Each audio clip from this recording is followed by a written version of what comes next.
Hello, and welcome to another Triad Gamer stream here on the Triad Gamer Media Network. I'm Nick, your host for this evening's Battlefront festivities. I don't know. I really should think about those before starting stream, probably. But I just feel like I get off my, surprisingly closer and closer to Jimmy Neutron hair I'm getting right now. Which obviously just means I'll come up with, I don't know where this is going. I probably should just stop. But let's see. I just realized that something was a little funky. So 1 second. There we go. I fixed that. So tonight the plan is not Temtem. For those that usually come for Temtem, I have a unexpected surprise. Hopefully you'll still like. But for those that are coming and have checking the schedule or have been hearing the streams, I will be playing some more Magic the Gathering tonight. It was actually kind of fun. Last time I did it, I did some Kaldheim drafts. I do generally just to save up money for drafts, and then I just decide not to do them often, and I just have a bunch of coins. So I am actually happy to spend them finally and do it, because planning the stream time means that I actually do it instead of just like, oh yeah, I should slam 5 drafts suddenly out of nowhere when I am at the end of the season or something. But we do have the season ending in 3 days for based on our profile. So it's a good time to kind of catch it in there, see if we can get a little extra prize stuff and just have some fun with the Magic set. This one, in comparison to Zendikar, this one is coming a lot quicker to Strixhaven. They're already previewing Strixhaven cards and spoiling things, and I'm like, I'm not ready for that yet. I just got Kaldheim like a month ago. Give me time here. Give me time. But which I'll look at. I haven't looked at them yet. I probably will look at it. I'm gonna probably look at it a ton if we do the same thing we did this last time with Kaldheim, where I put every single card into a slideshow. Yeah, so I will have time to look at them if we're doing that again. But if you'd like to see what I'm talking about, for instance, if you're a Magic lover like ourselves, on trygamers.com you will find a Kaldheim first impressions video, and that will be what we want to check out when Belmont didn't, barely spoiled him on anything with Kaldheim, and we just kind of went through the list for a bunch. I think the idea is to plan to do it again for Strixhaven. People seem to really enjoy it and like it. We had some fun stuff with Mr. Bevers and different community members around various media platforms. Because we are on multiple platforms, in case you didn't know. Going on your right there, Twitter, Instagram, and Facebook at TryGamers, just like here on Twitch. You can find us. That's probably better to interact with us, just because we're not also trying to play a game at the same time. But we like chatting here. But if there's anything more in terms of like, oh, you should do this, or have you thought about that, that's probably better to put it in there, because we'll probably all chat about it, because we'll all see the notification and go that direction. So for those that don't know, Magic the Gathering Arena is a thing. Hell, it's on some mobile devices in case you have an Android device that is newish, which I actually realized my phone's like 2 years old and mine still qualifies. So I was like, that's awesome. But if you have that, you could be playing this on your phone right now with me and do what and have some fun. As you see, I haven't actually played really all week, which is why my quests have kind of stacked up. I played on. I can point out, obviously, I played on Sunday, because how else did I get these this week? Just saying. So it's more just I cleared everything on Sunday, and then these stacked up through the week. So it's time to kind of clear some off, is the idea. I'm not necessarily going to draft for like blue-green spells, for instance, but because these ones are general anyway, but it is something to keep in time that it wants us to cast and kill things. So, the usual Magic the Gathering kind of thing. So I think that's kind of is my audio not coming through? It seems really quiet. Holy crap. Yeah, it is really quiet. Oh, I know I can. It's trying to tell me to play PvP because I was testing something with a bot match. That's why earlier it was like, you should do this. And I'm like, I know I should do that. So, Kaldheim, for those that don't know, is a Viking Norse, influenced set. You can actually see their influence for Odin there, Alrund, right there with his. I think they're ravens, crows. I actually don't know offhand. I should know that, but I don't because I am a noob. But yeah, I don't do a ton of drafting, as you're seeing. Like, I don't pay a lot for it, which is why I just stack up gems to do like the mastery pass eventually. But I do, it does get you a little more if you get to silver, so I'm like, might as well try to get that extra 500 gold just by playing and winning 2 games. I hope I win at least 2 games tonight. That's the hope. I mean, you can't go down ranks in browns, so that would be the case. I'd love to get back up to platinum. I have gotten to platinum before, but it's unlikely, uh, just in terms of my time, that I'll probably get to that point. So we'll just ignore that for the time being. But I think that's about it. Now, I mean, feel free to chime in if you have draft tips of things that have worked well for you. I will do my best to incorporate them. I am bad enough to listen to my own brain, or bad enough where I just don't listen to my own brain about what actually makes sense. So, the other thing I also will mention is you are probably going to see I am more prevalent to grab rares that might not actually go into my deck. The reason is a lot of my drafting is to complete a collection because I don't actually pre-order any packs at the beginning. I don't play every day, which a lot, which as a result means I'm not getting a ton of those like free cards that come out. So as a result, I actually am still kind of building a collection. I've only really been playing Arena since I think Eldraine is when yeah, that's my kind of card since. And I mean, at that point, I wasn't really putting money into it or anything. So as a result, I do not have a crazy collection, which is why generally I draft. At some point, maybe I do feel really. It does seem like this is really quiet though, which is funky. Cause it's not that bad on mine. But I want. Oh, I should put the music. That's what I should do. From. There we go. That's better.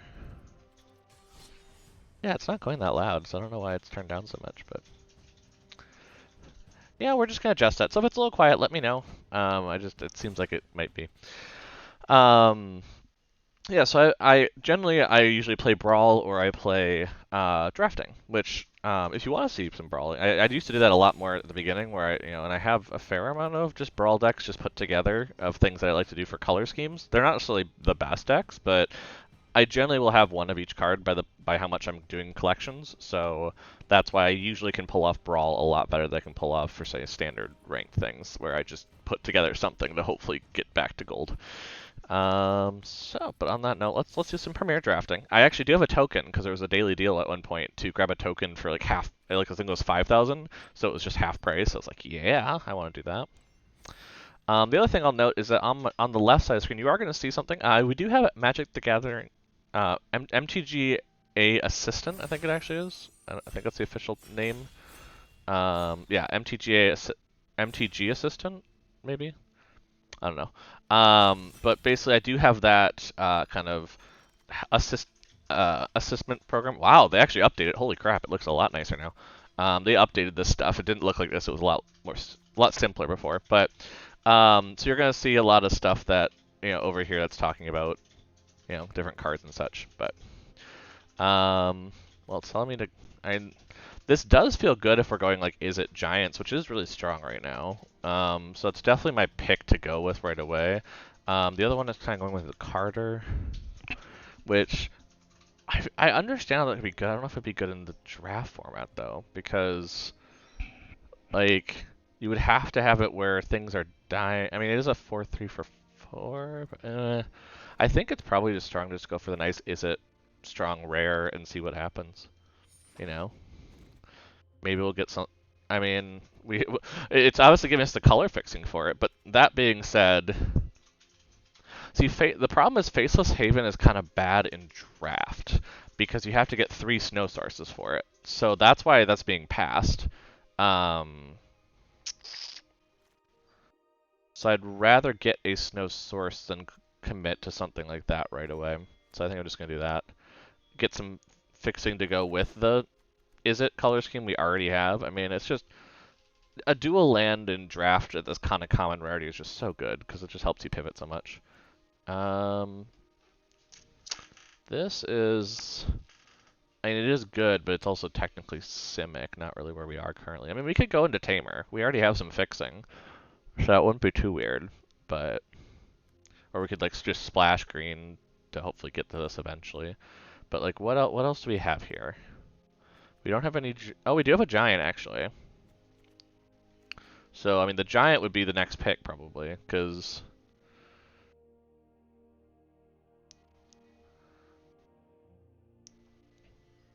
yeah, that would survive the the board wipe. Um, yeah, let's do it. Why not? Let's get some creatures up in here. Well, there's a giant. There's an uncommon giant, and it searches for. Okay, it searches for your library for an instant or sorcery card. Your graveyard. It's not great then, but it is a giant. Um, I think the giant might overrule it at that point of good. Yeah, because I think we're going for a giant deck in draft here because we have been getting enough. People have been passing enough blue, which might make it worth it. Um,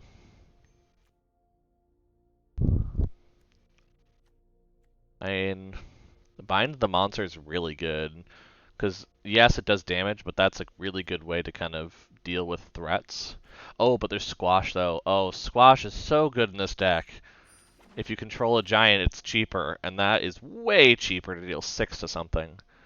That is very, very good. Frostbite doesn't suck, although it's unlikely for it to. It's really just a shock to a creature. I think that's what it's kind of going with, yeah. I mean, if I can get snow sources out, it's great, but it's kind of unlikely to see them. I mean, we don't have any other. We do have a shapeshifter. Ooh, this is actually really good though, because this is a giant too. Yeah, let's go for creatures. I think we need a couple more giant creatures to kind of make this worth it. So, um, Shackles of Treachery doesn't seem very good in here. 3/2 for 3 is not bad.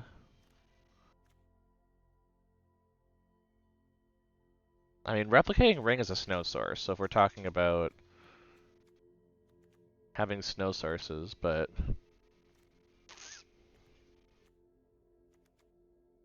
let's take it. I think that's just better for value of just grabbing that. I don't think, we have a lot of expensive things at this point, so it's probably good to have some ramp. Oh, Ferocious or Fearless Pup. I want to call it Ferocious Pup for some reason. Um, yeah, I think we got it again. It's another one where it's like go for the creature, get that in there. So let me actually check. So Frostfire, you put something in your hand, so we want to actually duplicate something. Oh, but Tormentor's Helm is so good. Let's go with the Helm. Yeah, let's get some cheaper stuff on our. I don't know what I'm trying to say. Some cheaper stuff on our curve. See what we can do with it.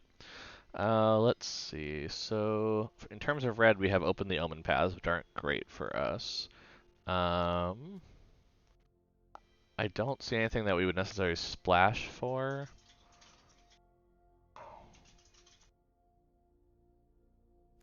I mean, way down is very good, because obviously we're going to have creatures dying. Yeah, let's just select it in case we go black. That's not bad, but...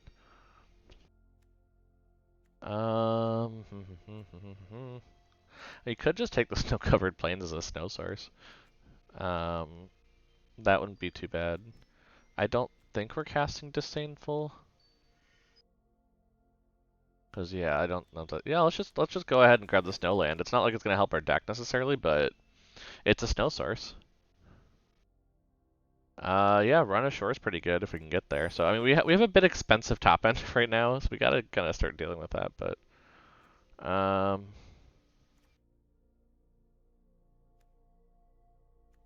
yeah, I'll just take this. I don't think we're gonna play a null, so it doesn't make sense. We'll just start putting some cards into our sideboard. Okay, well we have. Oh, Svella might. Well, Svella's not a giant though. That's the only thing that doesn't necessarily make it good for this. We do have a changeling in here, but an expensive changeling at that. I don't think Graven Lore is good in our deck. We really don't have giant synergies here, so maybe we just go Svella and see if we might. Yeah, see if we might splash for green just for it.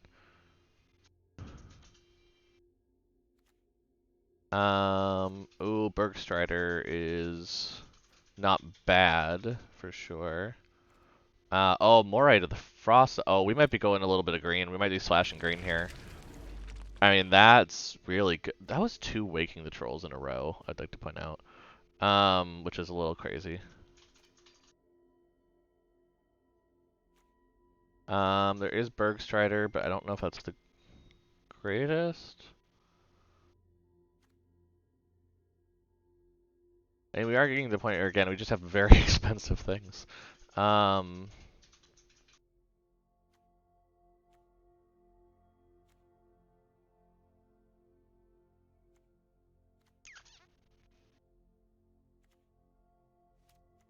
well, we don't really need more Snowland, so maybe another Craven Hulk to try to get something at 4 and lower. Um,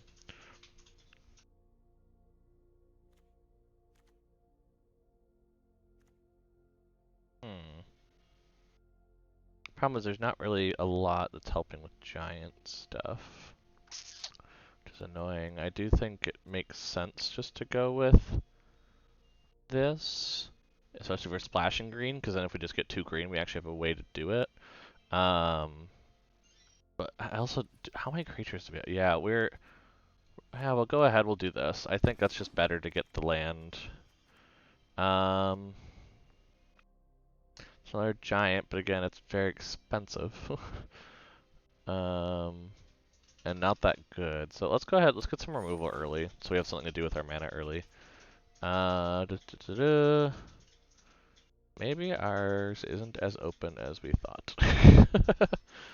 Maybe another Fearless Pup just to kind of get early stuff on the field to kind of make them worry a little bit. Um,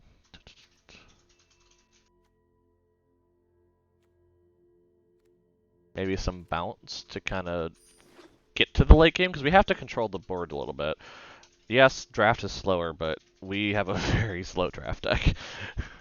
Because we've looked at pretty things and said, yes, I want it. And it's like, yeah, maybe that wasn't the smartest thing, but I was like, I see Battle of Frost and Fire, and I need to do it. And it's like, yeah, maybe you shouldn't have. Nah. So,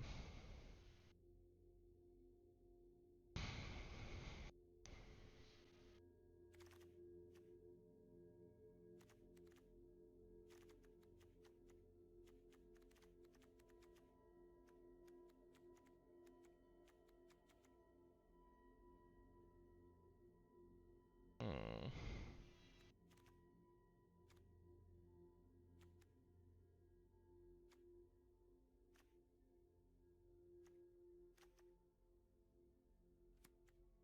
I hate to just keep getting more land because we haven't like really gotten stuff for our deck, but at the same time, it's like, why wouldn't you though? Yeah, more of these beautiful lands that just get you value. Although I guess I haven't played a whole lot of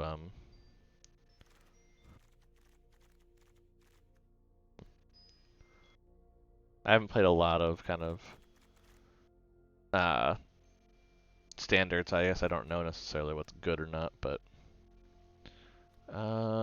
for splashing green, no, it's not very good. That's not very good. We'll just go ahead and sure, we'll grab this one. I don't know. I'm like, I don't know. They're all commons. I don't know what's good to grab at that point.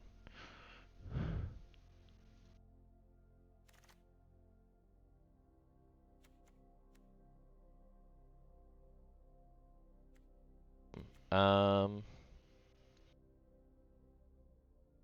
yeah, it's not great because we don't necessarily have something we can hit with it.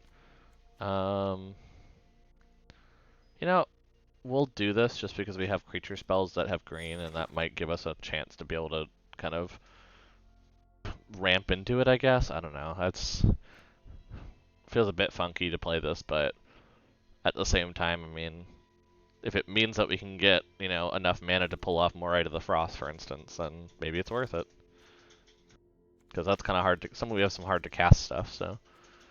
Uh,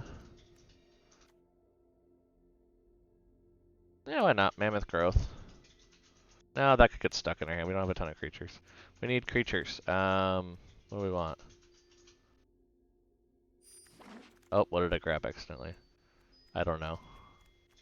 Oh, Mammoth Growth. Okay, well, we're gonna put it down there. In Vault Robber's not bad for us, I think. Just getting the possible stuff for it. Flying never sucks. So throw in some creatures that aren't what we expect. We'll put this Fateful Stroke in there just in case in the sideboard. What else do we got for pack 3? Come on. Ooh, that's a really good pull for us in a giant deck. Oh my goodness. I mean, oh, but there's Demon Bolt in here too, which is really good. But I mean, I have to go with this. I mean, right? There's no way. I mean, it's the rare for giants. Like, yeah, I'm gonna go with it. Like, what? Oh man, and then there's equipment for giants too. Although I don't know, it might be better to go Doomscar. This thing I have seen completely destroy me. Oh, but there's also Invasion of the Giants. Do I think this is gonna wheel? That's the question.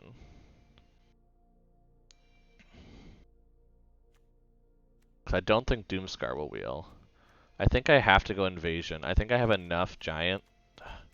What am I doing? No, I need more creatures. I need more creatures. I need Invasion of the Giants, but I need more creatures. So hopefully that will wheel around. I mean, we do have half of that basically wheeling around. So the hope is that that counts as it. Hmm.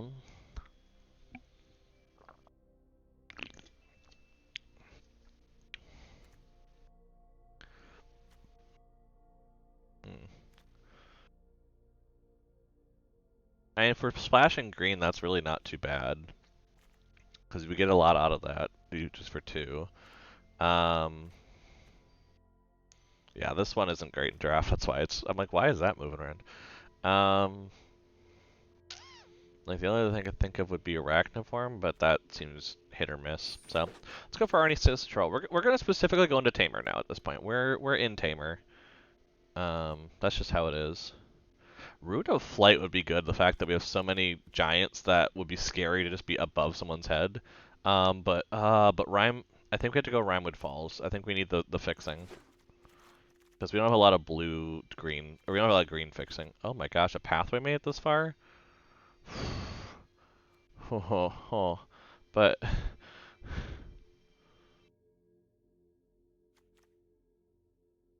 okay, I think we're doing fine in our deck. I'm not that worried. We already have 21. Well, we're getting to the end though. I don't care. Screw it.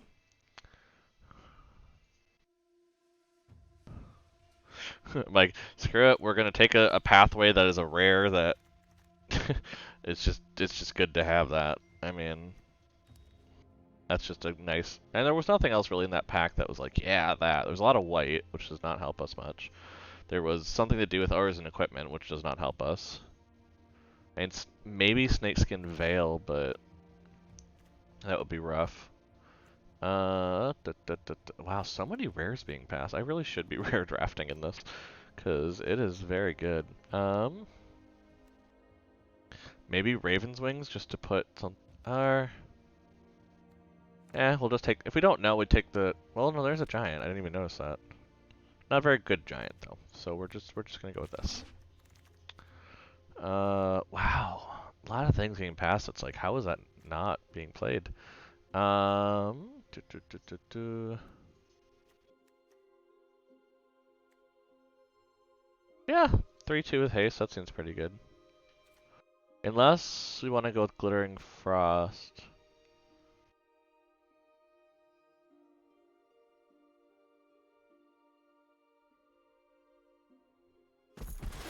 Yeah. Well, we picked, I guess. Oh yeah, that's rolling around because if nobody found Halvar, then it's not good. Do we want to play a third Craven Hulk? I mean, I guess it's a 4/4 for 4. Yeah, I can't block alone, but like it can hit hard still, so let's do it.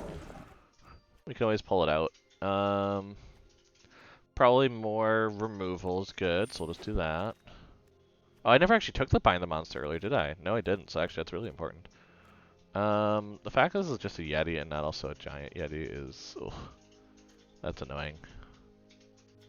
Although we do have enough snow permanents at this point where... Maybe we just say Frost... Oh, what did I pick? I don't know what I picked. Oops. Oh, Infernal Pet, yikes. Okay, I need to be paying attention. I'm still getting back into like, here's how you draft in. Let's just take the Tyrite Sword one for value. I don't have any Funeral Longboats, so we'll just take one of those. We don't have any of these Harbingers, we'll take one of those. Don't have a Revenge. And yep, so we're getting like no cards at the end here, which is what I expected in fairness. Like I expected we wouldn't. But we got pretty far, and I mean at this point we can play some of the green cards if we have to. They'll look a little weird, but we could play them. Hell, if we want to do the Funeral Longboat just to kind of deal with the fact that we have a bunch of 1/1 kind of things.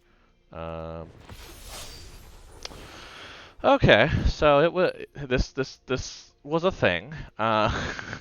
Don't know if it was a good thing, but it was a thing. Let's see.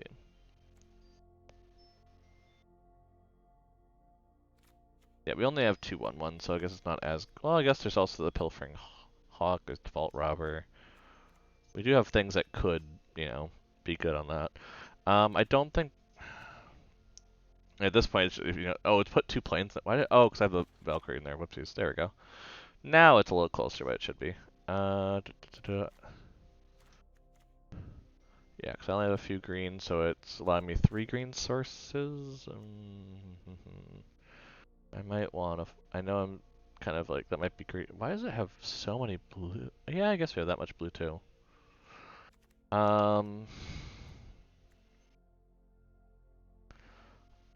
Yeah, I mean, how many creatures are we looking at right now and what we have? Oh, I'm not trying to name my deck. We probably need to get rid of a non-creature spell at this point. I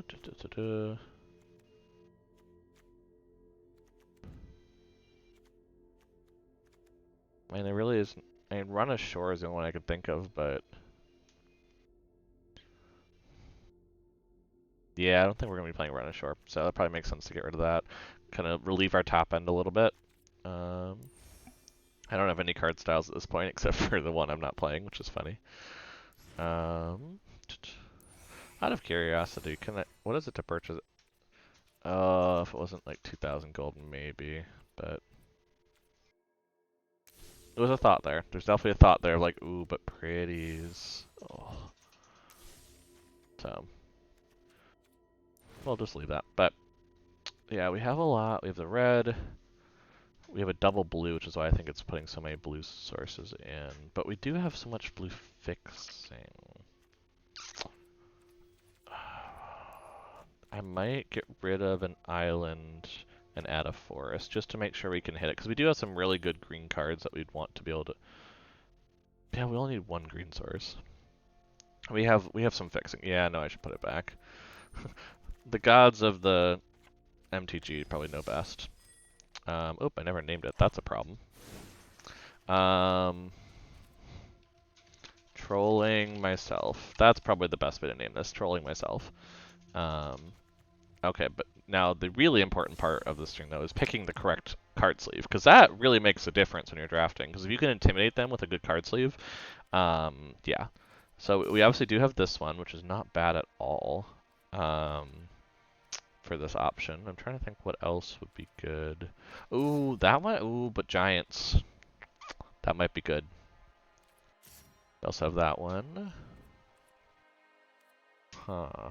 As you can see, I like to collect some of the card sleeves since I have most of them. Shh, but. Ooh, which one is the question? Which one of these do we want to go with? I think this feels more giant, this feels more Godzilla-y, so let's go that route. And then probably the best way to look at this deck is with the battle. Okay, that's what's already on there. Cool. Cool. So I'll add that. Yeah, let's try this out. I don't expect much from it, but hey, it's a warm-up draft. We have enough to do one more tonight. So if I lose quickly, it's not like I'm stuck on Brawl then at that point. I've planned for this. I planned for the inevitable me losing very quickly on one of these drafts at least. Let's see. I'll put that deck tracker up on the side there so you can kind of see it. Let's see. This, we have all three colors. We have a 2-drop. We have a way to kind of deal with their stuff. By turn 4, we have a removal. Yeah, this is actually like one of the best hands we probably could have gotten, let's be honest here. Like, this is very good. I am extremely happy by this hand. Like, we got a 1/3, we can kind of delay a bit. This is everything I want to do and more.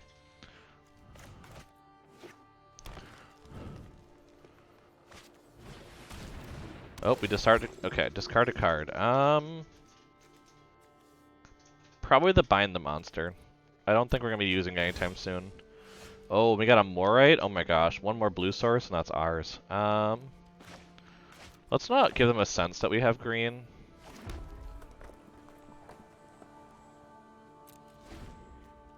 Let's just kind of pretend we don't for a little bit and see what happens. But yeah, if we can get Morite out and have it copy like a Craven Hulk, and that's a 6/6 then, that's gross. I love it. But yeah, next turn we get out Craven Hulk. We probably just start attacking at that point, because that's 5 turns to win then, at that point with a Craven Hulk. I just realized that that kind of pops up in front of it. That's interesting, but oh well.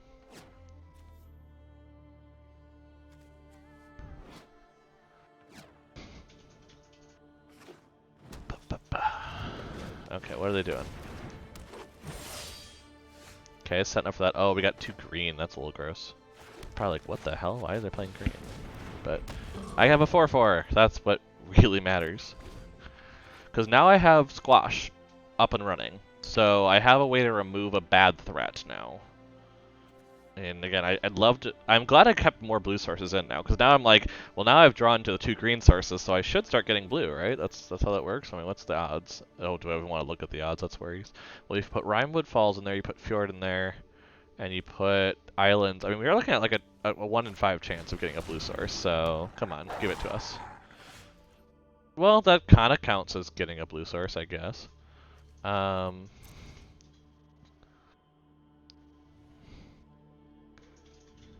don't think I have 2 Bind the Monsters, right? So that's not actually going to help us find anything, but it is a 2/5. And the only thing that makes me worry is Cerulf is like... Actually, I'm just going to kill Cerulf. I feel like that's just better, because then I can just attack with this. And if they want to lose both their creatures, that's great for me, but they probably don't, yeah. But I can just start hitting hard with that then. But removing their rare is probably the best move, because this is gross.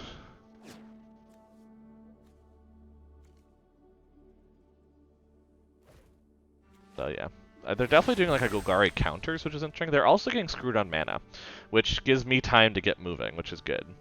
Because they just foretold for 2, they're double green, and so they're just kind of like sitting. Gross. Yeah, no, you can hit me for 3. I'm going to win the race, so I'm okay with this. I also know full well I have a 2/5. Snow covered. And yeah, we're just going to play this. I don't think I have anything that works. Nope, because I don't have double of anything, but hey, 4/4 coming at him. I'll take it. Because now I have 2 blockers, which is good.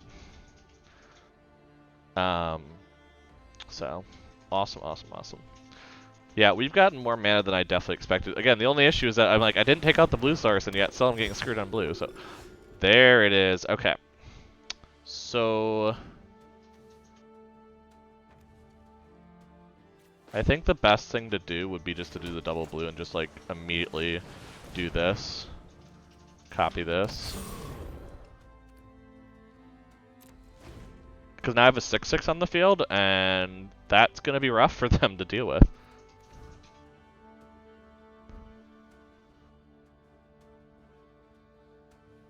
Because a lot of their stuff seems to be like, I need to attack and kill you, and it doesn't seem like their stuff is going to be able to do that for a while.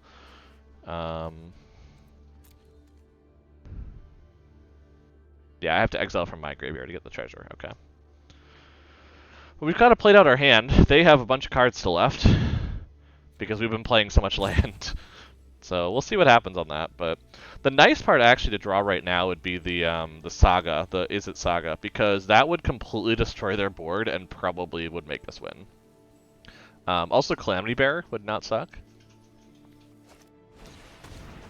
Okay, they draw 2 cards. I'm okay with this. They're probably looking for land. But yeah, getting Battle of Frost and Fire right here would deal 4 damage to each non-giant creature, which would just destroy their board, and it would only make me lose my Bottle Robber. Come on, give it to me. Nope, that's not what I want. No, I think I'm just going to let it move. You know, at this point, they're getting screwed on land, so they're not doing anything too quick. The hope is that, like I said, I can wipe the board with Battle of Frost and Fire. I know I'm hoping for 1 rare card to be drawn, but at this point I think I kind of have to, because unless I get like Arnie Slays the Troll, because I can use that to kill something, and gain life, which is not bad. Svella wouldn't suck because I can actually activate Svella either by getting a snow artifact I was talking about, or yeah, because then I could just cast something off top of my library. So Svella would be nice to get right now. Doomscar wouldn't be bad, just because we could actually play that and try to kill them quickly.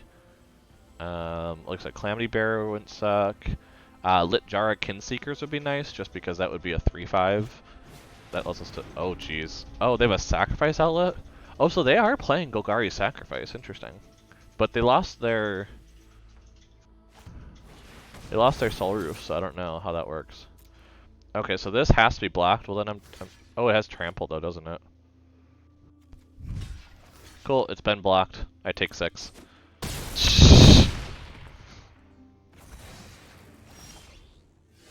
Oh, that's just mean. Okay, we're getting a little screwed. We're I mean, we were worried about not drawing land, but now I'm like, now it's like, okay. Now I'm flooding it in a bit. Just a little. Like, a Frostbite would be nice right now, because I actually have... Do I have enough Snow Permanents? This is Snow, and this is Snow. Yeah, so I do have enough for Frostbite to actually do 3 damage. Oh, great, they're exiling that one. That's probably not good. Well, I might as well just double block, let them kill my Craven Hulk, because at this point, I need that to die. It's doing too much. What did you mill? Ooh, actually, they milled out things that we really don't care about. And they got to Svella. Oh my god, they got to Svella. Oh my god, this is amazing. If they don't kill that, they're screwed. Because I'm just going to start casting all of my... Because I can cast anything from this trigger, including like Battle of Frost and Fire, for instance. Now, Battle of Frost and Fire will kill Svella. That's the only problem. And it does not kill that, unfortunately. So, there is that, but... let's put this out, and... Can I do that anytime? I don't know, so I probably should just do it now.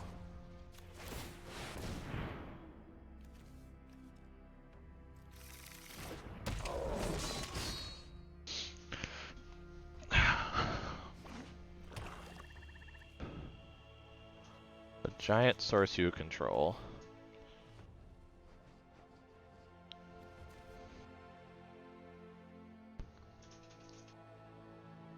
But nice part is that, yeah, I can just keep tapping Svella now.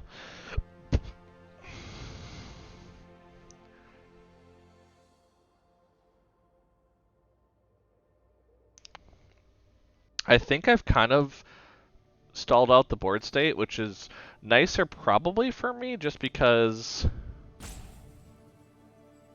I mean, they can do Pyre of Heroes, but I don't know what they're looking for right now, I guess, is a thing. So... But they do officially have less cards than I do. So I'm just happy I have something that can kill the Lindworm at this point. Which I think they're going to try and trade right here with the Calamity Bearer. Which I'm actually totally all for, because I don't have a way to get rid of the Lindworm. So if they want to trade that, I'm good. They don't realize that that's actually not a good trade for them. Oh, they have 2 Feed the Serpents? Holy crap, that's not fair. I mean, it is totally fair, because it's, you know, everything, but... Yeah, we've kind of stalled out this board state a bit. Okay, they're gonna sacrifice that. What do they find for 2 mana? That a 2 mana elf specifically. Okay. Oh, that's fine. I have enough green for that, so I could actually do this, destroy one of their lands. They might try to just aggro me out here. Or they might just start sacking their other stuff, I guess, to try and kill me. Well, no, actually, that's on them. They would just draw their own cards. I mean, fair enough. If they just want to do that, I'm good. Because if they just draw out their deck, I'm much better off. Oh, wow. They got that out. That's actually really nice for them. I don't like that. That has Menace. I don't know if I could... Well, actually, I could deal with Menace, because I actually have the Notvold now, so... This game is bizarre. I don't know what's going on at this point. I also just realized it. Like, it still seems really quiet. I don't know. So they put a counter on here, which makes sense. That's the Menace. Do they have to have something? But at this, no, they don't. Wait. Oh, they just want to draw another card, I guess. Like, but unless you have something to kill Frostpire, that seems like a bad trade.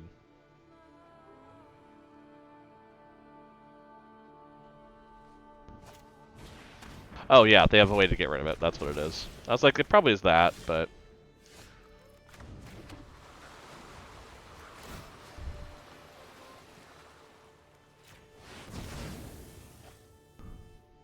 We'll destroy one of their swamp sources, just so they kind of get caught in black. But yeah, Herald's going to start being able to hit us. So we have 3 turns to get another creature on the board that can deal with it. Not looking good for us. They have a really good archetype, and they got a bunch of elves and shapeshifters, whereas I could not get much of what I needed at all. Like, I had to force green just to have a deck, because I wasn't really paying attention to cues. So... Can I find another creature? That's the question. Oh, that's a 3/7. I didn't know that existed. I mean, I knew that existed because we obviously went through the cards, but like, what? Well, Open the Omen passed pretty bad here, so we're just gonna concede. I mean, there's no way we're getting out of this. We're gonna die next turn due to the Dread Rider. So, well, as expected, the deck did not win. When I saw the matchup, I'm like, nope. But hey, we're getting some good quest progress. I don't even know what I'm saying. Oh my gosh. So for those that have watched a lot of our streaming, I am probably like the opposite side of Belmont in terms of doing this kind of stuff, where I'm like, oh, I died, cool. Whereas he's a lot more of a more of a salty. You know what? We'll keep this. This is probably gonna screw me over, but let's do it. I have technically the mana to. Yeah, I'm like I technically have the mana to do what I want, so let's do it. But whereas I'm just like, yeah, of course I lost. I'm a noob, you know. So I'm much more laid back on it, which makes for very interesting combos when we're playing on streams and stuff. Oh, we have that right away. That's fun. Well, they foretold something, so maybe we want to do this and keep 1 red mana up for Frostbite just in case. You never know what they might do, so...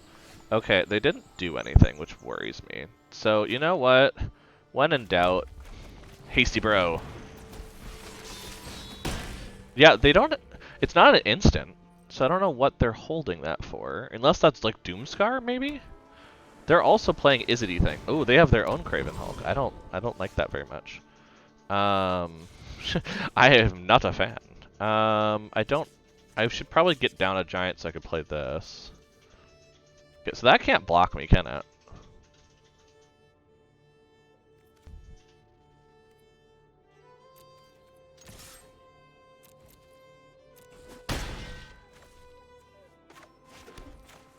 I can get my own out. Whoa.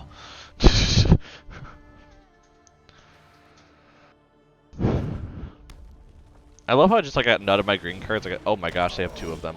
Wait, they didn't attack there? That's a little silly, but okay.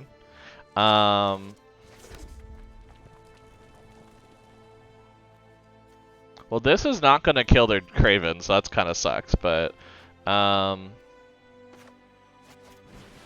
Replicating ring, get that going.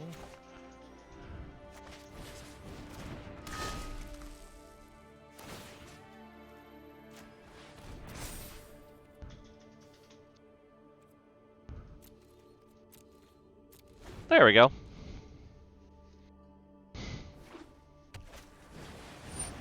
Okay, that seems fine. But yeah, Battle of Frost and Fire is a little funky right now because it's kind of gonna kill only my creature, which is not great, but, you know. So let's see if we can find something else. Oh wow, they got that one. So it's gonna deal 3 damage to something? Okay. What if... Wait, I'm curious if this works. If I kill this now, is it only 2? It is! Oh my gosh, I played something good for once. I was like, I bet you it checks when it leaves the stack. And it's like, sure enough, yes it does. Oh my god. And we have our squash. And we have enough to cast this. And play our frostbite. Oh my god. Oh. Oh my, are we playing Giant Aggro? Are we actually pulling off Giant Aggro right now? They're probably like, what the hell, you had to play that one? It's like, yes I did. I very much did, but here we are.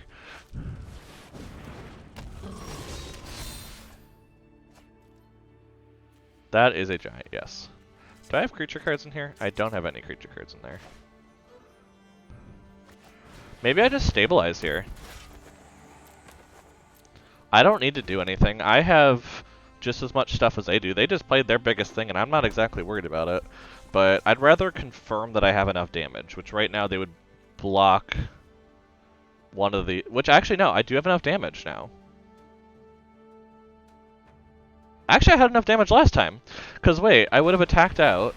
Yeah, oh, whoops, I messed up. I could have actually done okay on that.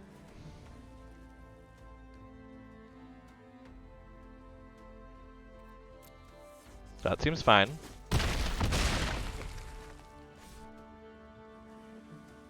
I think I win.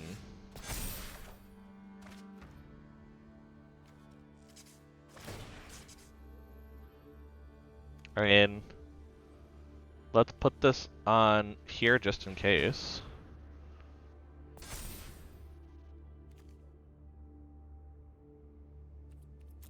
I mean, unless they have a trick where they're going to do something. I mean, I have to attack all out, let's be honest here. I have to. There's no way around that.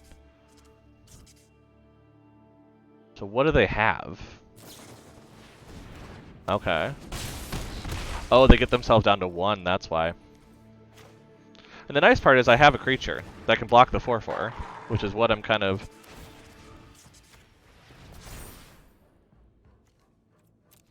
So, I mean, this creature can die. They can't attack full out. I think I still win? Unless they have some way to remove the Fearless Pup. Oh, do they have snow? Yeah, they can tap it. Oh my gosh. I had the win earlier. I know I had it because I realized that they couldn't have blocked a low and I should have attacked all out. But I didn't. And now I'm like, crap. I also like could have had like Doomscar, which would have been nice to get like that time, or Calamity Bearer, something that would have powered up what I was doing, because we were playing a mirror match, and unfortunately they had better giants than we did. So this might be a quick one. We might just get our pack and leave.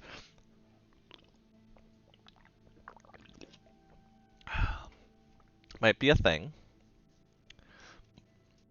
And sometimes that's the way it crumbles, So.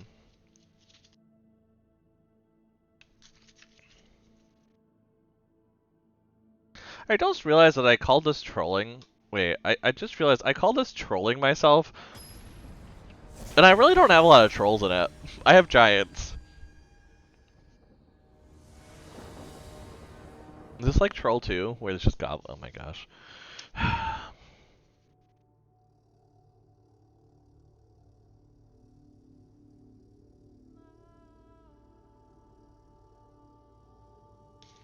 Just keeping track of my record just for future things. This is not terrible. I mean, it's not great, but you know, we're gonna get the red source out, and we're just gonna hope for the best. We're gonna hope and pray, you know. A little bit of hopes and prayers. Because I'm not exactly confident on this one. But I mean, we have a way to get to the higher stuff, so that's the important part. We have enough fixing to allow us probably to cast whatever we want. You know what, just to confuse them, I'm going to play this. So they think I'm playing a completely different deck. But yeah, we can actually foretell Doomscar pretty nicely at like 5, which is nice. Yeah, they're probably like, what the hell, are you like Boros? Like, Naya? What are you doing? Ooh, that's nice. Put down the blue then, get out Replicating Ring. And let's get in 1 damage, why not? The nice part is we can Moray to the Frost the Doomscar now. So I mean, maybe that's where we go for. At this point. They're playing no, that's not Grixis. Oh my gosh, that's totally not Grixis. Why did I think Grixis? Wait, Artifact and Enchantment, what the hell are they playing?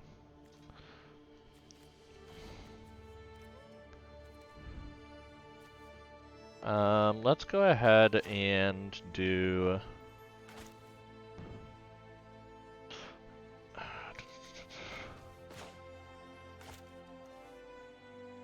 Yeah, it's probably better to get this out, get this out. We can't do anything about that, they're just gonna block, so we'll just wait. But having the Craven Hulk is good, because then Doomscar means we hit for 12? Unless they throw their Courser under the bus. Now, I mean, I'm curious what this is in there for.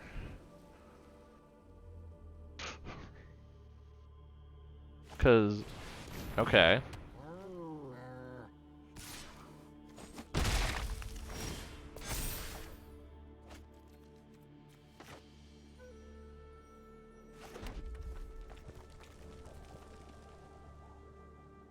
I don't think that, well, they could kill the Vault Robber, so I could still do this and they only block one of them, I think, is probably the best way. Yeah, let's do this, because then we can play Morite next turn and copy it, and just go nuts. Obviously they're gonna block one of them, I know that, but I'm trying to put a little pressure on them.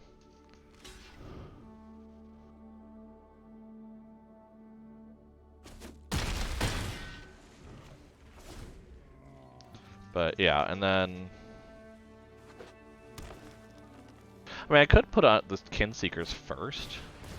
Oh, nice, they're gonna bet. That actually does not matter, funny enough. I love that they think it does. That's very nice. But... No, I'm going to have a 7-6 here. Okay, interesting.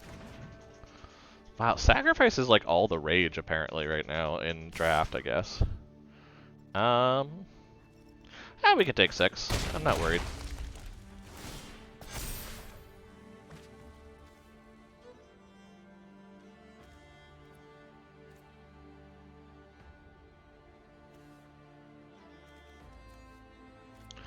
I think we might save this, because this will be good later, after they've taken some... Actually, hell. They're probably going to be stupid and kill one of these.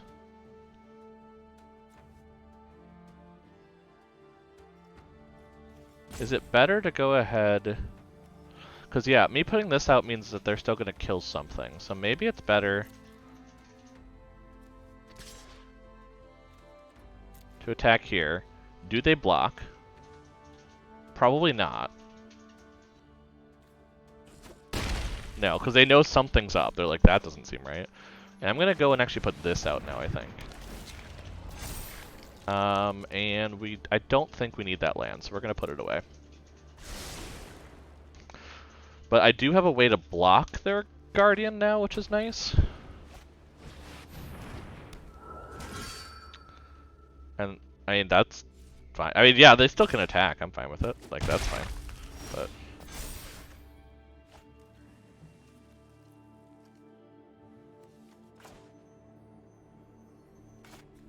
Because, I mean, they're probably gonna... Let's see, if I put this out... Okay, let's see. Let's do the math here. So I put this out. This is a 7/6. So I'll have a... Yeah, so they'll probably block the 7/6. They'll block the 5/4. So we'll get through with a 4... No, that's not enough.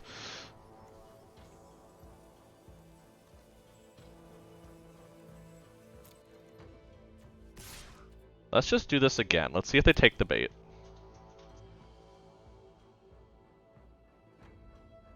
Because they know I have something. At this point, they can't honestly think I don't have something. Oh, they're gonna double block? Oh, well... Let's see, how many creature cards do they have in here? They have one, I'd be adding a second one, which would be... Yeah, I think I'm more worried about the Dread Rider, so that's fine. They're probably like, what the hell are they doing? But I'm like, but... I want to do... this.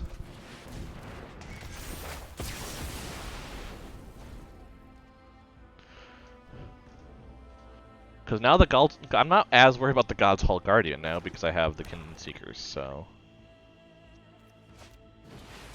Oh, they have another one? Really? Of course they do. Of course they do.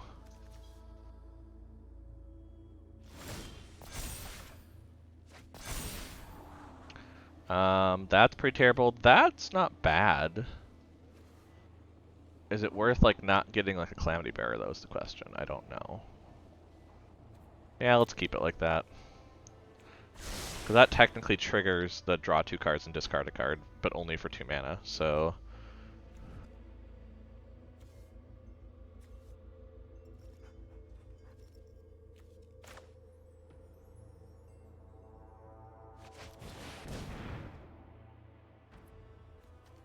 I think I have to pressure at this point. I have to pressure them, or I'm gonna die.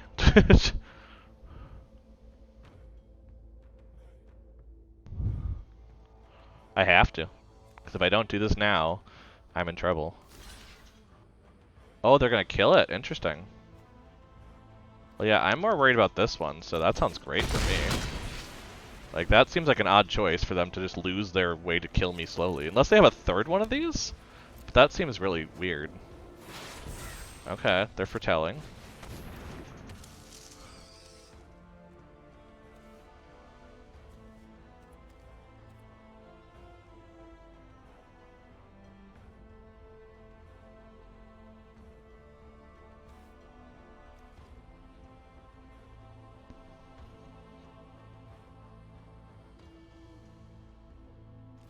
Oh, hello! Hello, A.T. Flurry. Welcome. How have it been? I know, long time no chat for sure. I've been alright, you know, it's... this game's been a little funky. I drafted a really odd deck that I shouldn't work, and it hasn't. We've lost twice, but you know. Otherwise, it hasn't been too bad, you know. The week's been pretty alright. How about you? Oh yeah, I mean, and you can kind of see some of the deck lists on the side here if you're curious, but like, it kind of started where I drafted this. I was like, cool, maybe I could get Giants and make it work, and then I'm like, I can't make it work. It didn't work. But we're just gonna have some fun with it, I guess, and see what happens. Okay.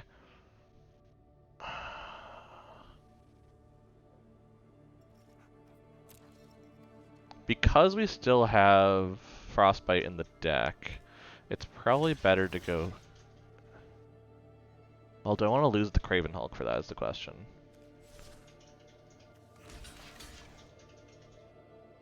Yeah, I think I'll just take the 4 and then make them lose that. That's probably just better. Just knowing I have another Craven Hulk coming in, basically. Which can double block them next turn.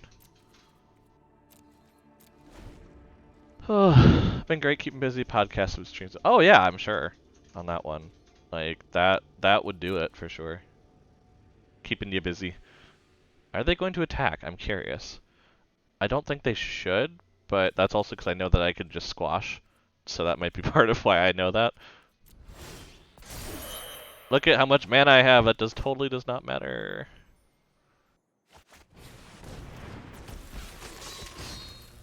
Yeah, let's see if they take the bait. I don't think they will, but, you know.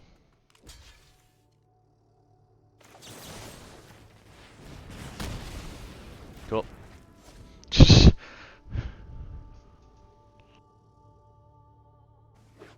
I mean, they're running out of creatures. They're not getting a lot of stuff right now. Oh! Oh! Oh! Yes.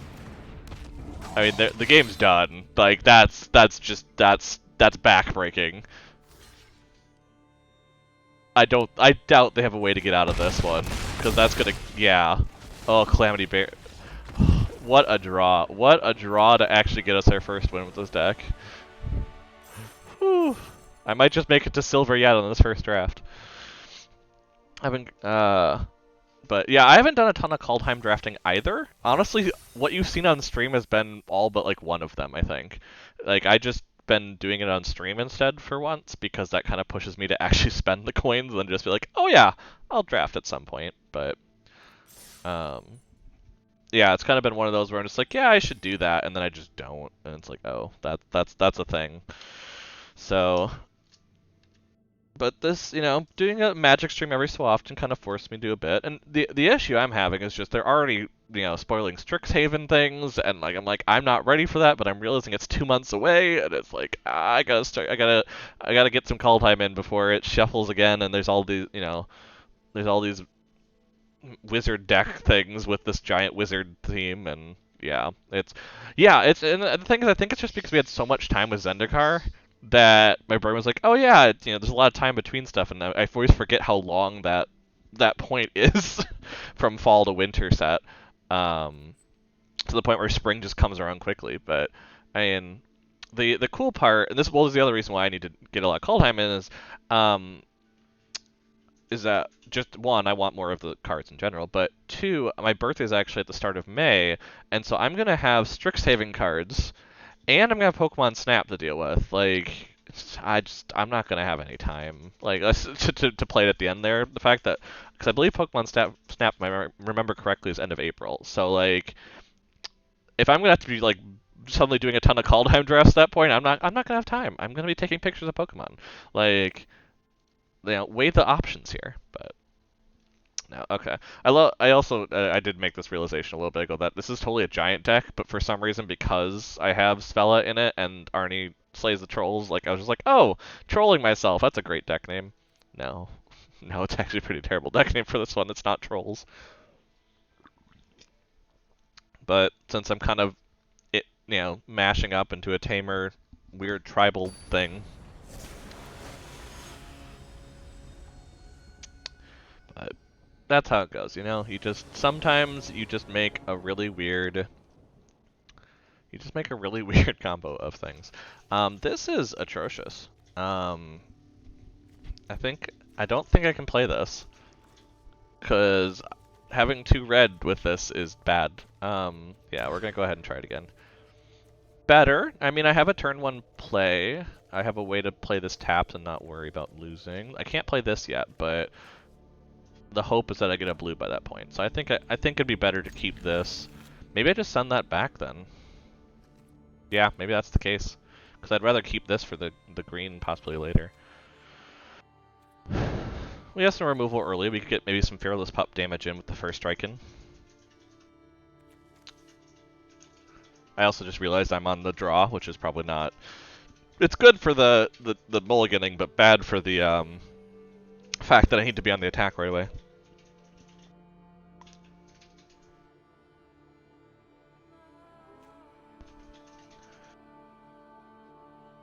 But the important part is my deck can have it where the dog has... Where is it? I know I put it in here. The dog can have a hat. And that's the important part. Because otherwise... I mean, are they DCing? I mean, I never wish for someone to DC, but it'd be nice to get a free... Oh, no. Okay, they're just... Oh, they also mulliganed. Oh, cool. Oh, I'm on the play then. I thought I was on the play. It was weird. So, yeah. Fearless Pup right away. Show them what I'm made of. Oh, this dog is adorable, though, I'm going to be honest. I love this art. It's great. Absolutely great. Am I going to get in for damage? Oh, I am. Okay, well, we're going to go ahead and play the tap land, and then we're just going to attack them. Because what are they going to do? I mean, the cool part is next turn we can already be boasting. So that's already a 3-1 with first strike, which, considering I really don't have... I mean, I guess I could foretell this, and that would be a good way to set it up. But other than that, I really don't have much. Oh, gosh. Who plays Giant Ox in Draft? I mean, it's great in this situation, but who plays it in Draft? I don't like it. You know, on that note, I'm going to play a second Fearless Putt. And then I'm just going to foretell this. And you know what? We're going to get in for one of these then, even if the Giant Ox doesn't allow us. Actually, Giant Ox with counter in a counters deck seems really good. Not because of the crewing portion, but just the fact that you could make that a humongous thing to block with. That nothing's getting through. Maybe I've been rating Giant Ox badly, because, I mean, this is completely destroying my game state right now. But,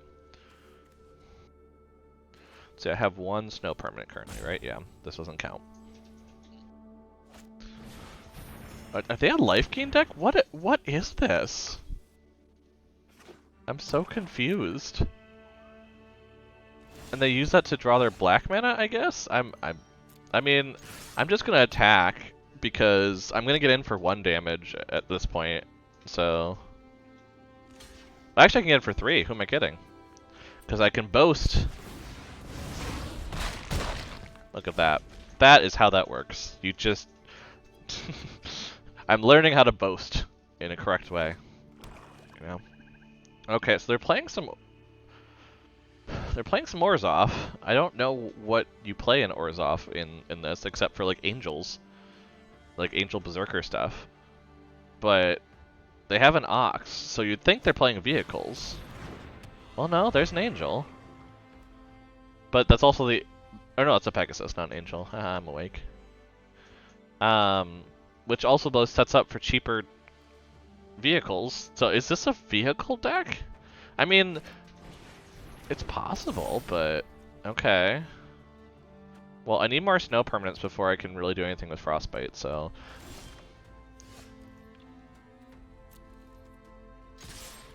And let's just see if they block. I don't think they will, but if they want to.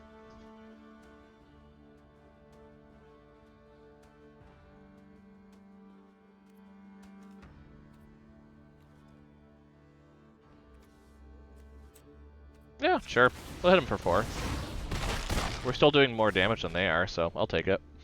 But I do need to draw some land at some point. Having 3 is really bad when you have 2 4-mana spells in your hand. And a 5 mana to really kind of buff them up, so... I mean, the nice part is no matter what land we draw, even if it's the snow-covered plains that I stupidly have in this deck, we still get to do something, but we need one of them to be drawn. Holy crap, a Helvar. That's not good. That's really not good. Okay.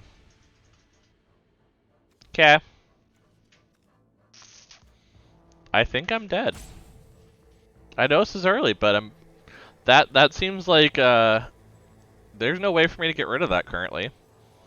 Unless I just happened to, well, no, Squash I still can't cast right now.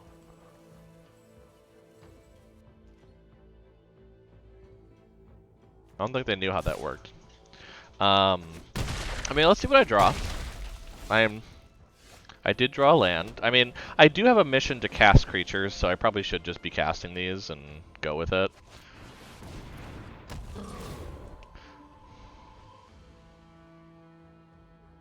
Well, the interesting about Valor is that you could just go ahead and move it around. Or about Helvar. Just them, no one, they probably got like pack 1, pick 1 Helvar, and they're just like, I need to play white. And I'm like, fair enough. I mean, that by itself is probably good enough to play white, because you can get enough equipment in this set. I mean, hell, I just got 1 passively. Yeah, no attacks. I'm good. Yikes. I really need some snow permanents now, or this is not gonna go well. Because what, they have me in 3 turns right now? That's gross.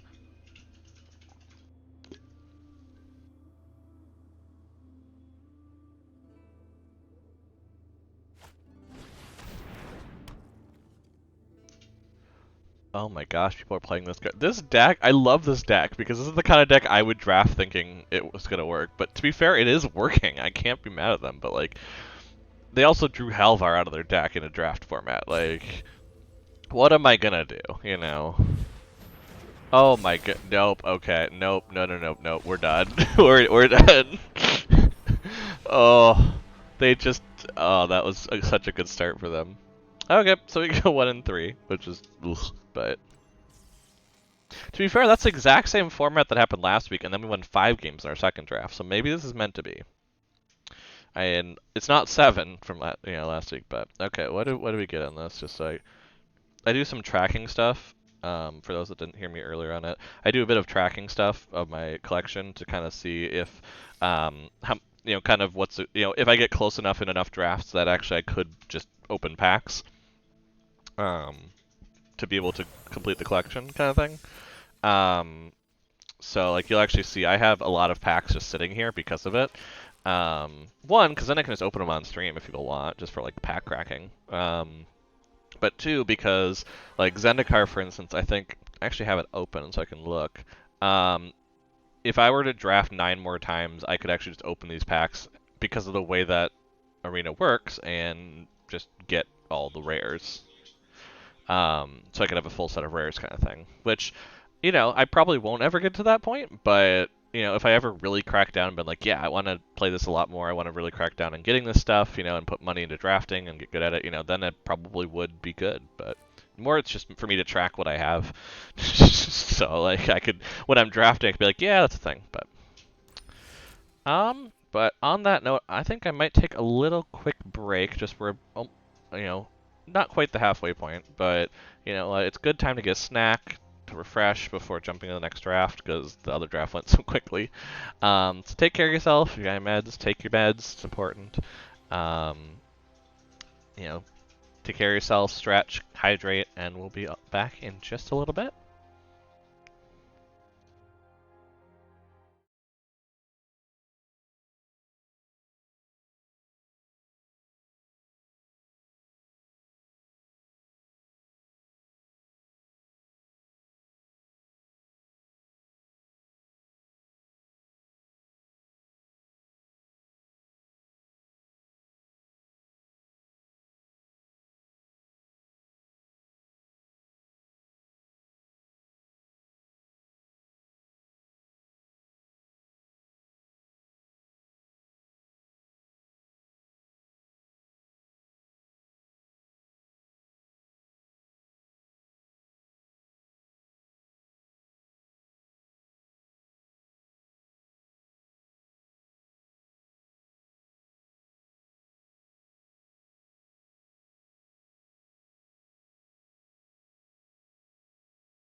And I'm back in action.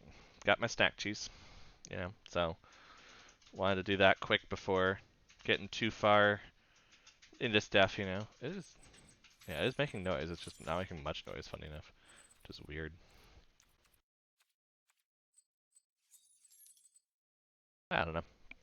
If it's too quiet, let me know and I can turn it up, but I am happy because I actually have been progressing with the mastery despite all of this, so I might actually get the mastery pass. Um, because I am actually progressing quick enough to feel like it's probably gonna be worth it, but I mean, in fairness, if I'm gonna get it, maybe I'll get it when I'm on stream so we can see all the nice rewards like coming out of nowhere and the mythic cards and such. So that could be fun. So that's an idea. If people want to see that, let me know. But otherwise, let's see.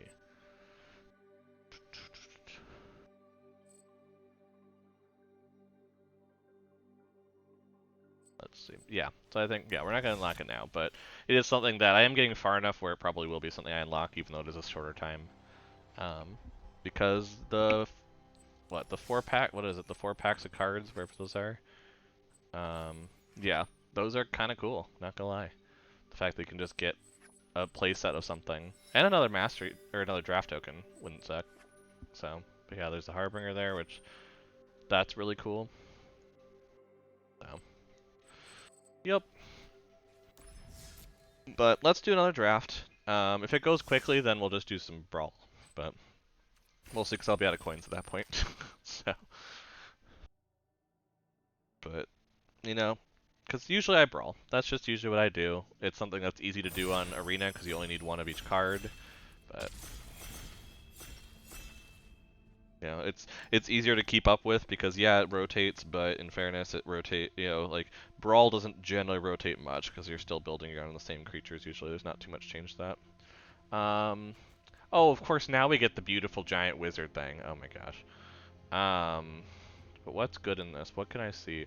I mean, is Birgi good? I feel like... I mean, double boasting's probably good. I mean, the horn set... You know what? We're gonna grab it. I don't know if I'm gonna play it, but... I mean, Birgi is pretty good. It's a rare card, so it never sucks to grab it. But... It just feels weird grabbing this card right away without knowing what I'm gonna play. This is, I think, terrible, right? I mean, I guess it's... Yeah, those count 2 sides, so I mean, you could get 3 2/2s, but we're kind of in red currently. I mean, Rune of Speed wouldn't suck to kind of just, like, get basically for 1 red if we have Birgi out. That one's not bad. We might just want to go Boast, because, I mean, boasting twice here wouldn't suck. Yeah, let's do that. Let's get creatures. Boasting twice here would be cool.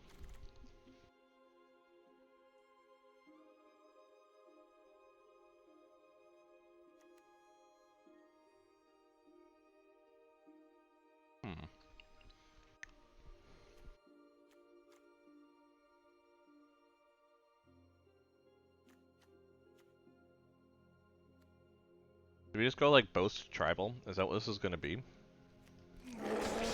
I'm okay if it is, but I don't know if that's good.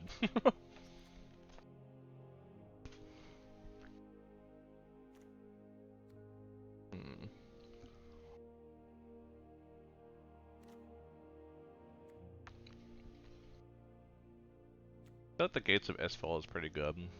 So just to get the value, I don't think there's really anything else to grab here without knowing what we're going for.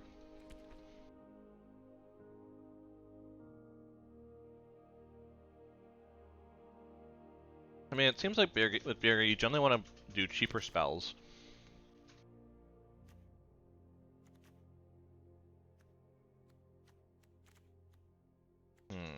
In Search of Greatness isn't good in draft. I do like the card, but it's not good in draft.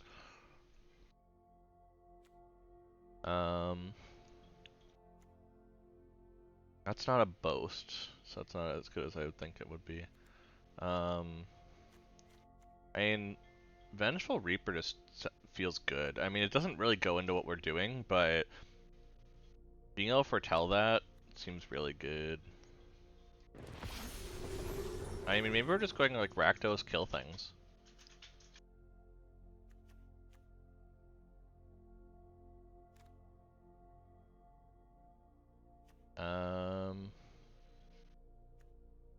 I mean, if we're going into black, we have way down as an option, which is pretty good. I've seen that do some good stuff. Oh, ooh, Dusk Wielder. Oh, but Feed the Serpent. I think we just have to go some removal. Because their removal is so good in this now. Draugr Recruiter wouldn't suck. Especially with the ability to boast twice by late. Yeah. Let's do it. Arnie Slays the Troll's not going to be good here. We're not playing green. The Cavalry seems alright to be able to like throw out Haggy Mob and just attack for 5.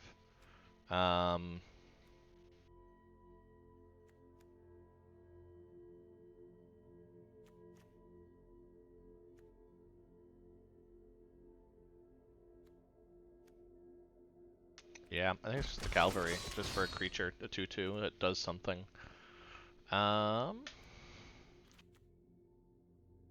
Probably the Kennel Master here is better. Just to kind of get that extra value of being able to attack or something, especially with both creatures. Are we playing Berserker Tribal? We have Berserkers and Clerics. So this might be good just for the Cleric side? Yeah, that seems still pretty good. I'll take it. Like, we don't have necessarily elf stuff, but like, just even getting a few life here from this and a blocker is not bad. Because yeah, we have 1, 2, 4 Berserkers and like 3 Clerics right now, which is pretty good. Or you could just put another Cleric in, just throw in another creature for cheaper. You know. That's good for the Recruiter to bring it back. So,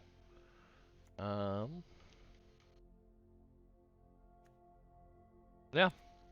And let's just load up kind of like Rakdos creatures. I think that's pretty good because then we can get all the black and red removal. Yeah, sure. Oh my god, yeah, just throw them in. Oh my gosh, and we got the pathway. I mean, we have to, right? I mean, yeah, there's a feed the serpent, but like, the pathway is so good. Literally in a Rakdos deck. Like, yeah, I mean, we have to. I mean, that's nuts. We do have a Frostbite, but Frostbite's not that good for us. Da, da, da, da. And way down's probably just better, because we're probably gonna have a lot of creatures die. We also have a way to mill stuff into our graveyard, so that makes that even better. Ooh.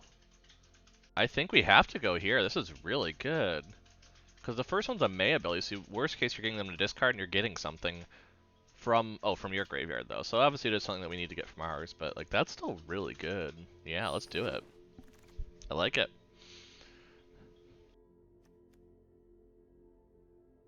Let's see. And that's really good if you get like the 5/1 with trample, but let's just grab the snow sword. Maybe we want snow later, I don't know. So it'd be better to kind of go that direct. And we got the Rakdos uncommon land. I mean, what else would we do here? I think we would have to go to that. Yeah. Apparently, everything's screaming Rakdos, so that's a good sign. I have heard that, like, I think it was LSV, someone had said that it said black wasn't great in drafts, like, nobody's grabbing black as a result. So, I mean, maybe this is kind of, like, the way to go. Yeah, Feed the Serpent. Let's just get Feeds the Serpents, because, yeah, it's double black, and it's 4 mana, but, like, exiling one of their good things when there's not that many, you know, ways, you know, it's a very tough draft to get large things, so I feel like it's pretty good. Especially in a tempo deck like this, where you're trying to attack and get boasts and things. Holy crap. I think just putting on Death Touch on something that I want. I mean, I already have 2 way downs, so I don't think I need more of those. Yeah, let's just take the Rune of Mortality. Give something Death Touch, draw a card. I like it.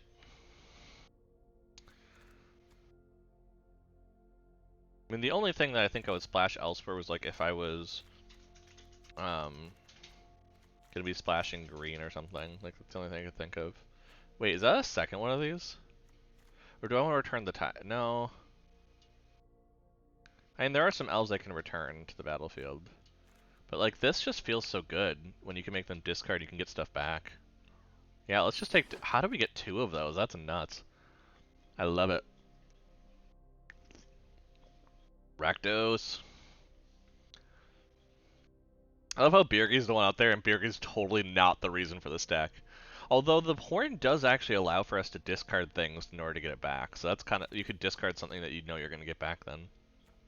Should we just go 3 Feed the Serpents? I've seen it so good. Like, I think it's completely... I mean, it is very highly rated, because it is very good.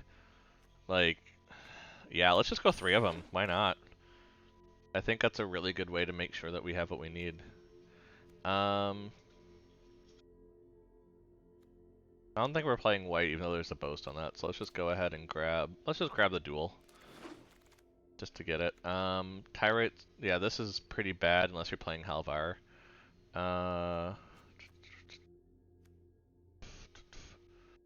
But let's take the uncommon though still, because I think it's just better for value. Yeah, we're not really playing any of these. We're not going to play... Yeah, if I had sack effects, that would probably be worth it, but it's not. So we're just going to go ahead and we're going to grab the Braggart, because the Braggart's pretty good. I don't think we're playing any of these, so we'll just grab Divine Gambit, because... Cool. I hit 0.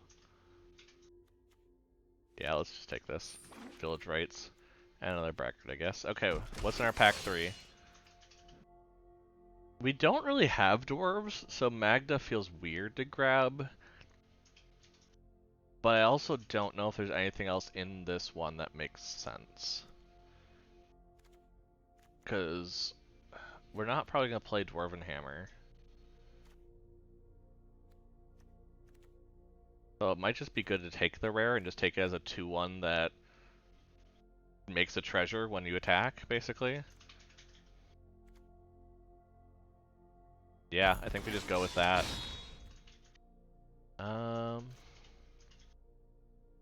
Menace is pretty good in our deck. Especially with Boast, giving something Menace would be pretty good. Yeah, Glimpse the Cosmos was another thing I didn't see in the last one, even though I had a giant deck. Like, it's just like, really? Yeah, maybe I just go Draugr I don't think there's anything else that's pretty crazy here. So, yeah, let's do it. That can sit on the field, and always I can put it on something else then.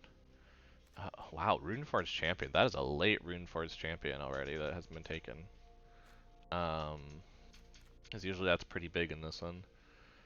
There really aren't cards to grab for me here. This is a lot of not Rakdos, so I'm just going to grab the rare for the value. We have another Skemfar. That's not terrible, although we do want probably... It's probably better to go... I mean, maybe raise the Draugr, actually. We have a lot of things to put stuff in our graveyard. I mean, we have a lot of creatures at this point, right? Yeah. Oh, we have a lot of non-creature stuff, too. I didn't actually notice that. So I guess either works. But...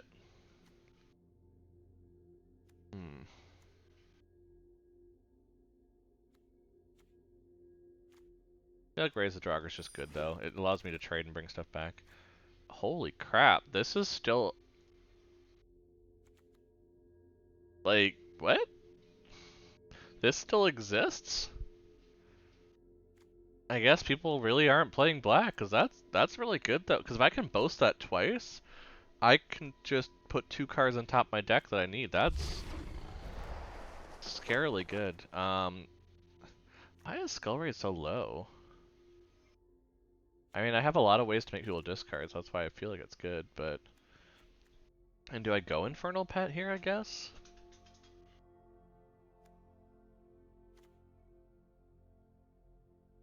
Yeah, I guess for the creature, going Infernal Pet probably makes more sense. And another Dusk Wielder would kind of give us lower mana costs, saying this, we can't use the other portion of it, so it's just a tap land.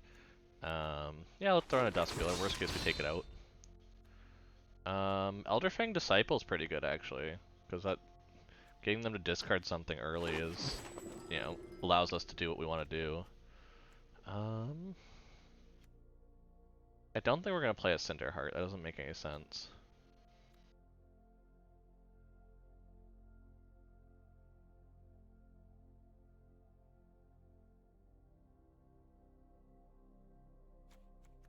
I think I take this even. Well, actually, this is an uncommon, so I'll take it. I'm not playing it, but I'll take the uncommon.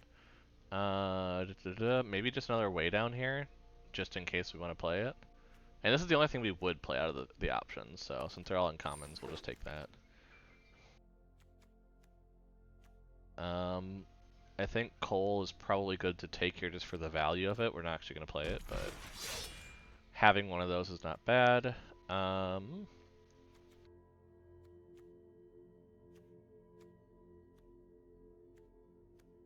Yeah, for the curve, it probably makes most sense to go Infernal there. Take another one of those, why not?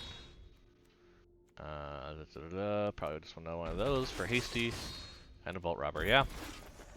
So we're gonna have some cuts to make, because this actually was not too bad of a draft for us. Yeah, that we have a lot of cuts to make, I believe.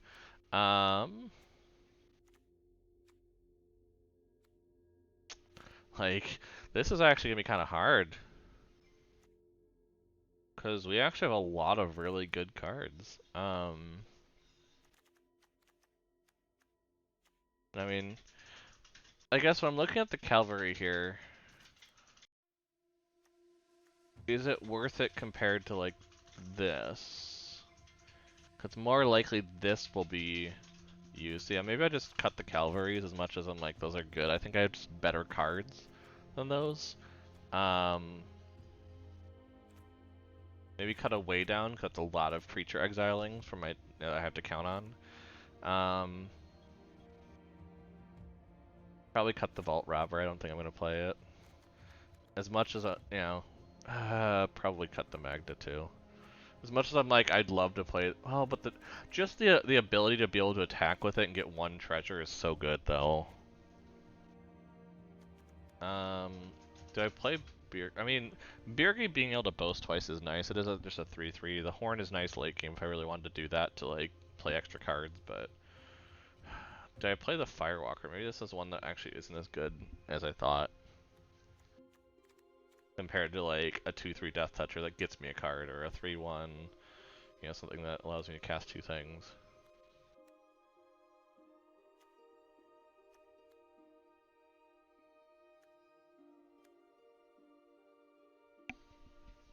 I mean, how am I doing on creatures? So, non-creatures are really where the issue comes in, I think. It's probably because I have like 5 at level 4 there. That's what's really causing a lot of it. But at the same time, like, Feed the Serpent never will be bad. Cardio's Vicious Return will like never be bad. Well, I guess this actually makes me discard too.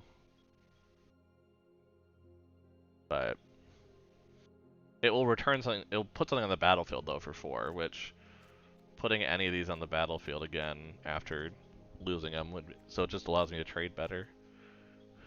Huh.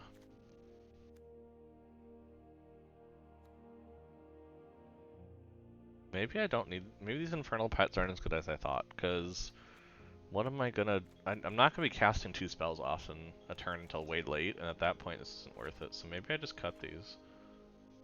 It makes my curve a little weird, but I think that's okay.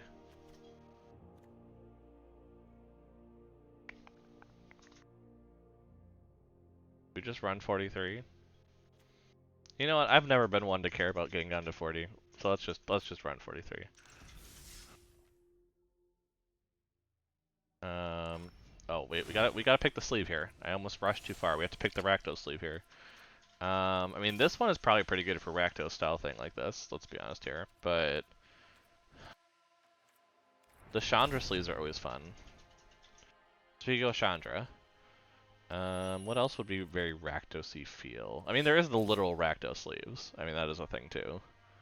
I mean they're not the ones down here or whatever, because I haven't gotten those, but They are literally just Rakdos. But I don't want to declare that I'm playing Rakdos. Like that's, I don't want them to be like be like, oh, I know what they're gonna be playing. I'd rather be playing Chandra probably here. Now let's play these. People don't see these a lot. Let's do that. Let's shake it up a bit. And probably Carter's Vicious Return is better for the deck box. Yeah. We're gonna call this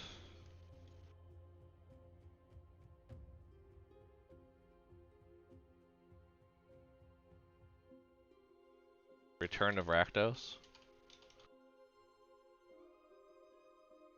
Yeah, we'll do that. I like it. I like it. Add to my decks. And yeah, let's try it out. Let's see how Rakdos is in this. I mean, we got a lot of good Rakdos cards, so I mean, that's gonna help, but let's see how this goes.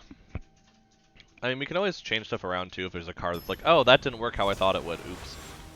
You know, we have that option to trade between games, so that can help out a little bit if something didn't go the way I thought. We have a bunch of... Well, I guess we can foretell this on 2 and get it out, so... But we don't have a red source yet. I don't think I care as much about that, though. I think we're just gonna go Vengeful Reaper on 2. Because that's a... You know, that's flying. It will attack immediately on turn 3, which is nice. It's not like I'm losing out on pressure. Just... Vargoth seems so good. If you can like get the attack on, because you can just go find what you need. So I can go find a Carter's Vicious Return.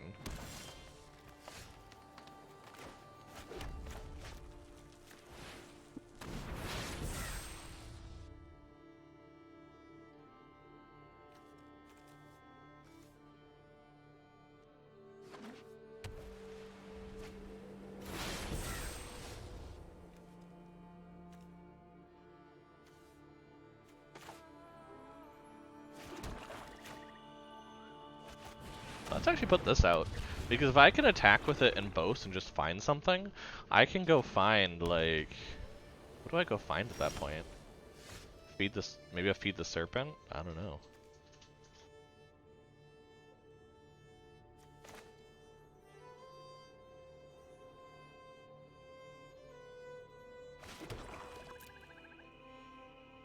And the question is if they have a flash creature or something to deal with this.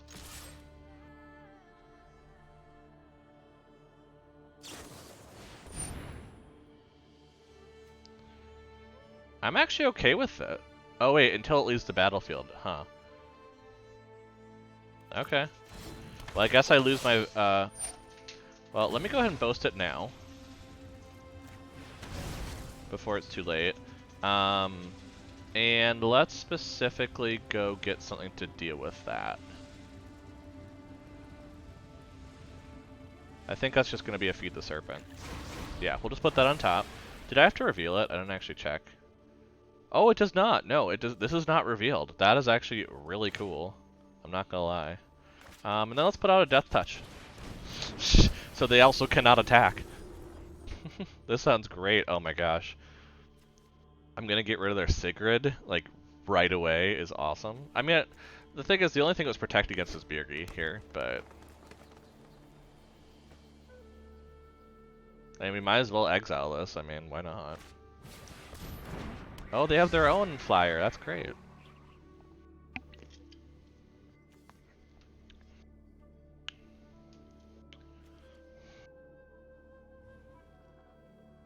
Why are you You only have 1 green mana. Why are you looking at me like that? Stop that.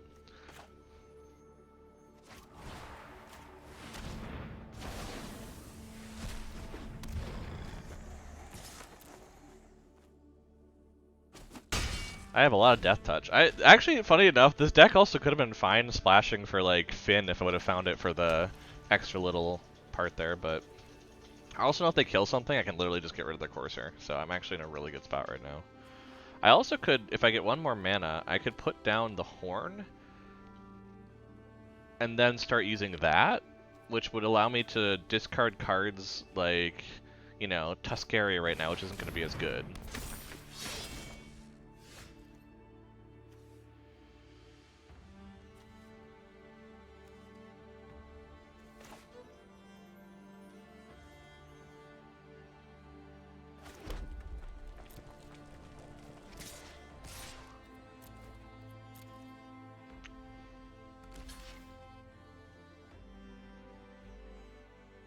That seems fine for me.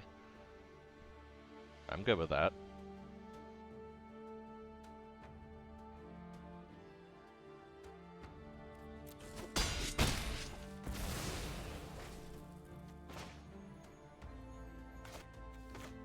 If I put down Birgi, I get an extra red, I can play Magda.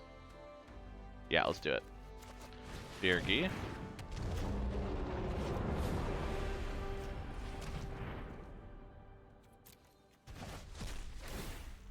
I get a red mana. I play Magda. Which, I mean, does not give me an extra red there at that point, but like... I might as well play some Birgi, have some fun. I mean, I've cleared out their board. You know, they have to kind of deal with my stuff now.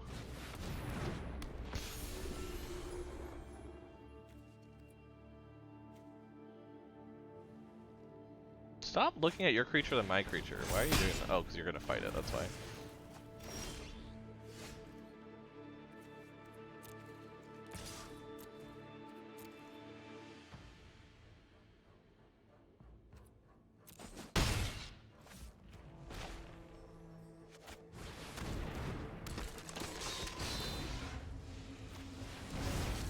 What do... I guess just put another Feed the Serpent on so I can get rid of that again. I mean, the fact that I could just use Vargoth to keep finding my Feed the Serpents just feels like I'm breaking a rule. I don't know. I feel like that's... Like, the fact that I just keep exiling their stuff is great. Honestly, actually, I probably should have went and, got the Carter. Right? Wait. The Carter's Vicious Return is what? Oh, I can deal 3 damage to any target. Okay, it's not as good as I thought it would be then.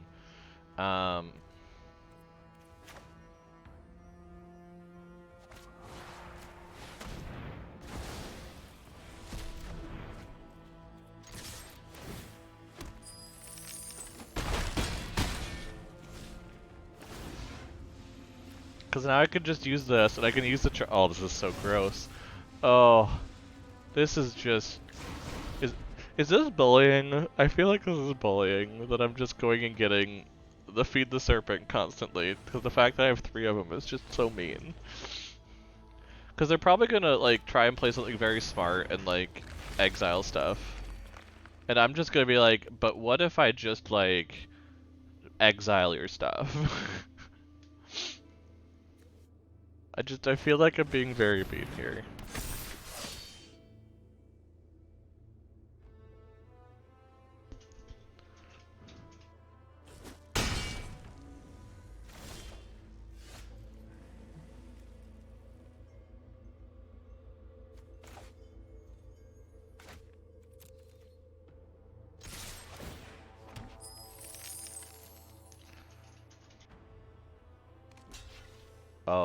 Oh no.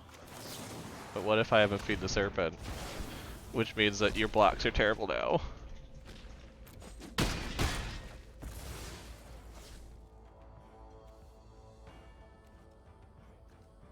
You know what? Just for fun, let's go ahead and find another thing. Shall we? What's our best probably thing?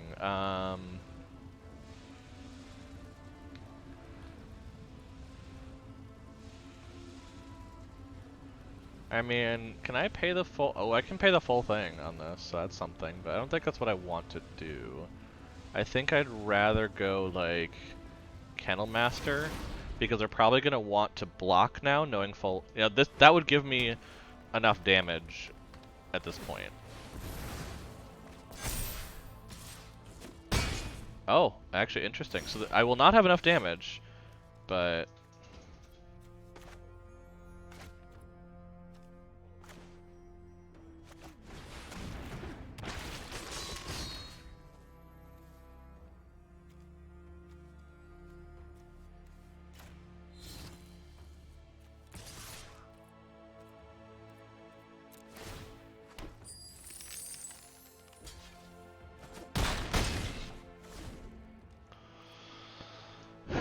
So they have 3 turns where they can kill me, but at this point I think I have enough creatures where...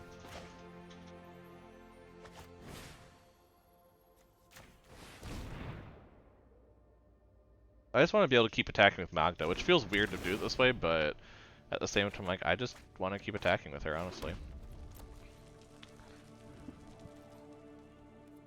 I think I can just do this, honestly.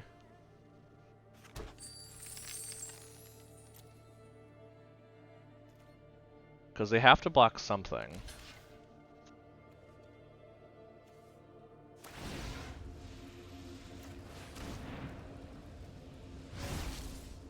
I find my way down.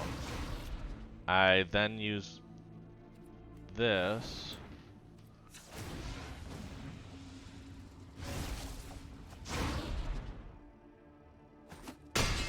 And yes, I lose my Kennel Master, but their creature dies. And we'll do it by getting rid of the Kennel Master that just died to it.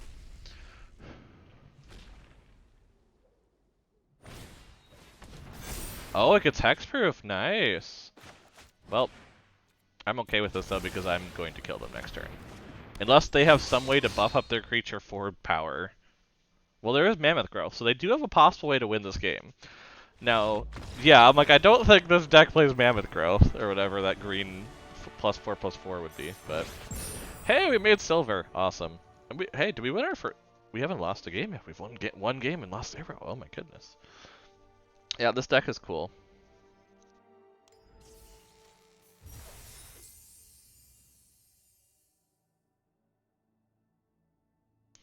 And, oh, because we're actually winning games, we're actually getting stuff now. Okay, so obviously we're not progressing on this quest, but we are progressing on the whole kill the other creatures and cast creature spells, so that's good at least.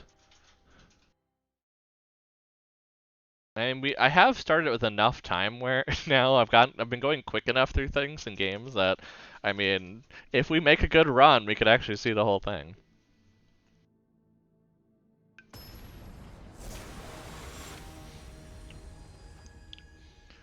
Uh, let's see. I mean, I'm enjoying this deck though. This deck is the 3 Feed the Serpents is just ridiculous. The fact that I got 3 of them is, and while playing black. This is a terrible starting hand. So we're gonna have to mulligan. I'd love to be able to just have 1 black mana to be able to play Duskweaver right away and just go nuts, but looks like that's not in the cards, quite literally. Especially because we're on the play, and I'm like, I don't think I can play like. This seems not great either, but I think we're gonna have to. I think we're just gonna have to use this in the card draw. We'll probably put deck like 1 way down, and then just have 3 black sources. Yeah, I think we gotta do that. I don't like that I have to do this, but at the same time, like, I don't think there's much of an option. I mean, I did get I did get a red source, so, but yeah, it's gonna be like Rune of Mortality on Deathknell Berserker, which isn't great. So, I mean, I guess I could just go ahead and...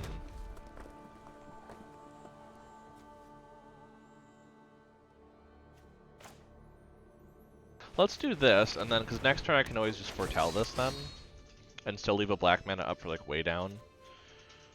I mean, this is a sorcery speed, which is why it isn't as good, but I don't know. Still pretty good. It's been pretty good removal. Okay, so we got some Izzet stuff going here, I guess. I mean, I'm gonna attack. They don't have anything holding up, so yeah, let's just go on offensive. Actually, Rune of Mortality on Koma's Faithful is pretty gross. So maybe that's the way to go here, is to just really make them scared of this thing. Oh, interesting. And they're both exiled. I hate that a lot, but here we are. Let's go ahead, let's throw a Duskwielder. And let's go ahead and foretell this. We have creatures for days, that's how this one goes, so... Yeah, because I wouldn't mind, like... Wouldn't mind Rune of Mortality on Jarl, honestly, at this point, so... Craven Hug. It cannot block alone. So we're actually in a really good spot. And we actually have... We only have 2, yeah, we only have 2 on certain things, so... I think we're gonna go ahead, we're gonna attack.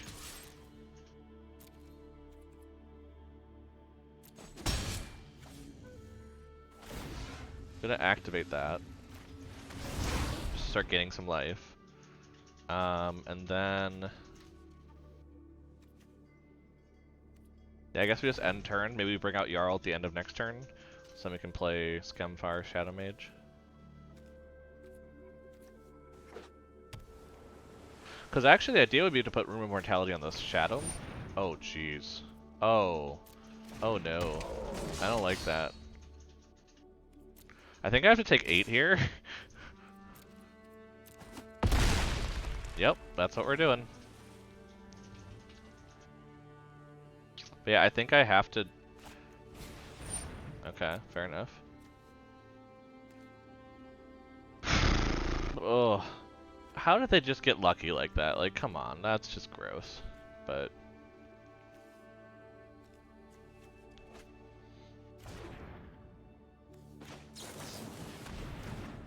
Like, I can't use it how I want, but, you know, we'll have to do it in that direction. I think we just have to give this Death Touch and draw the card and just use it to block, because we're in a tough spot with the fact that they can just do 8 with one of their things, so... How is it that all the other giant decks are doing, like, way better? That's not fair. Mine did not do well at all. Oh. I mean, they had the same cards we did, it's just, we apparently just didn't draw them in the order we should have. And we didn't just, you know, randomly draw our rare, you know. Like what? Also, Crush the Weak, I don't think that's a card I ever saw.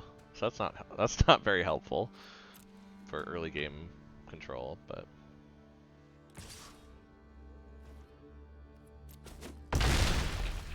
I don't think I meant to not block that, but... And then my brain just, like, forgot. So I was like, well, that's a thing. Well, we just need to put out creatures that can block, I guess. I think we need to gain the life at this point.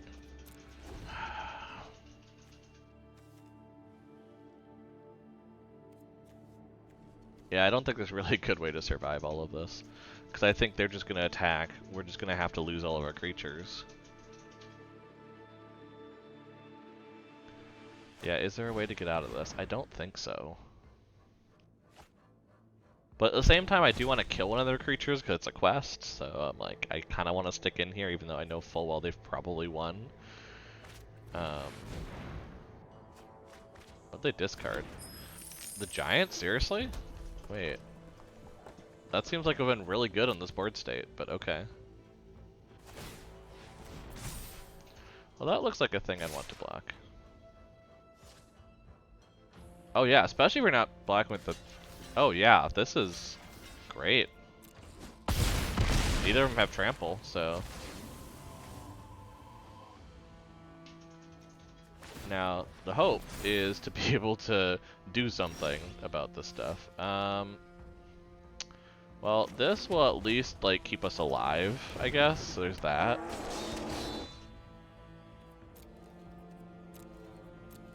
I think keeping alive is what we kind of need to do right now. I don't think we have a good option to not just, like, try and stay alive with everything that we're playing.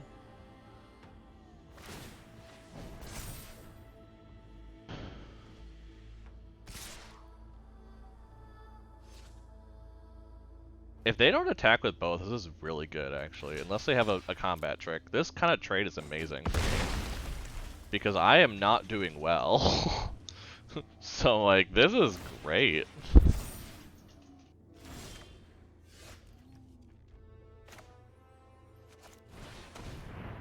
Yeah, because I can pay the extra. I can have a 4/4 here, and I could double block next turn. Yeah, let's do it.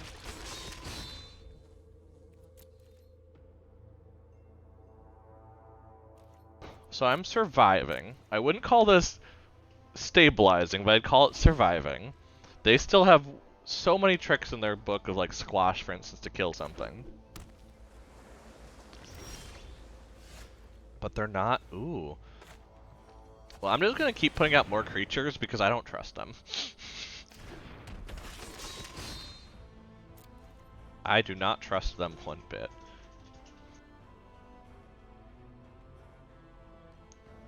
Do they have a combat trick? No, don't have a combat trick. Or like any trick, please. Because right now the 4/4 is keeping me alive. The fact that I have the 4/4 means that they will not kill me currently. But if I don't have the 4/4, I'm in trouble. Oh, don't you dare kill it. Don't you. Oh my gosh. Wait, that didn't. Do they have two of them? Oh. Oh, that's not good. That's really not good. I'm gonna have to block this. I have to block here or I die, so block that. Come on, feed the serpent. Feed the serpent. That's not feed the serpent. Well, I'm gonna do it just to show them that I have nothing.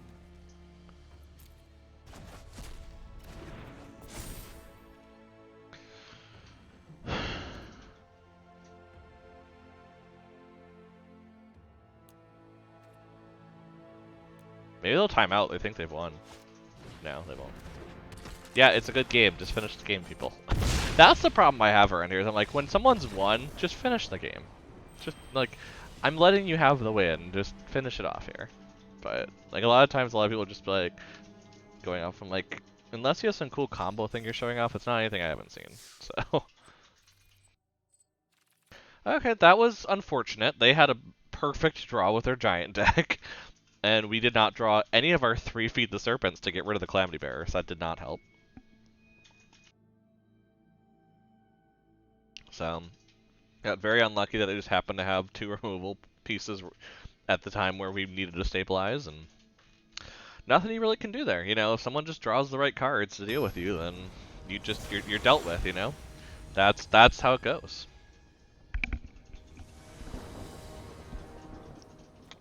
That's just how it happens. Well, this isn't terrible. If we draw 1 more mana, we're in really good shape, actually. Yeah, we'll keep it. I think we have a good shot of drawing mana, so start with some black.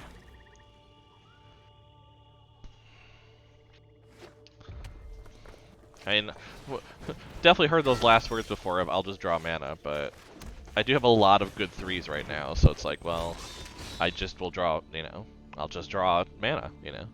Tormentor's Helm on turn 1, though, that's really good for them. I actually didn't get a Tormentor's Helm, which is funny, because this deck totally seems like it would want one, but...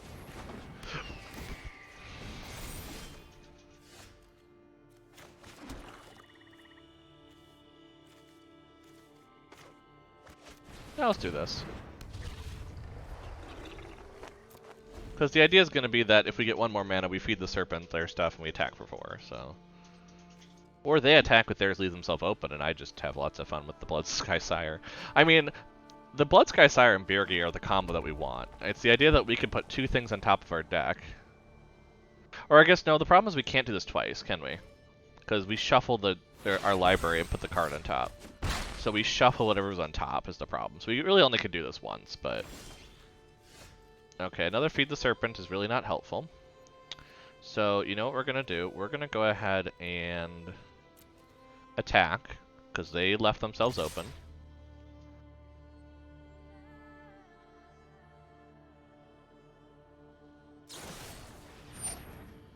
Well, I'm going to do this then right now. Like, come on. You know what? Let's get way down. Is that good? Is that removal that we should probably get at this point? Because they don't have any other creatures. We have... No, we should get the land. It feels weird to put that on top, but... We should get... Yeah, let's get the Blight Step. Because then we can start exiling stuff from them. And the nice part is the Recruiter could actually just get back Vargoth, so we don't want to necessarily lose Vargoth at this point. We're okay taking the 2, because we can just go ahead and exile theirs thing, so... And I'm okay with the whole go low kind of thing.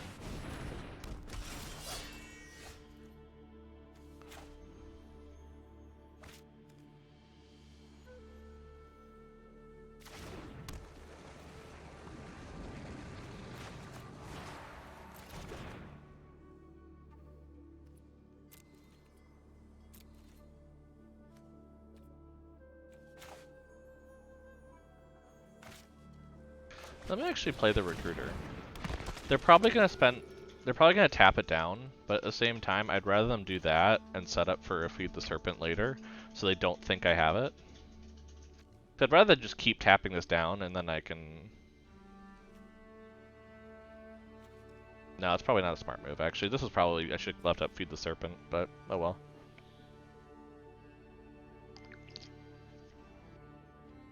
You live and learn.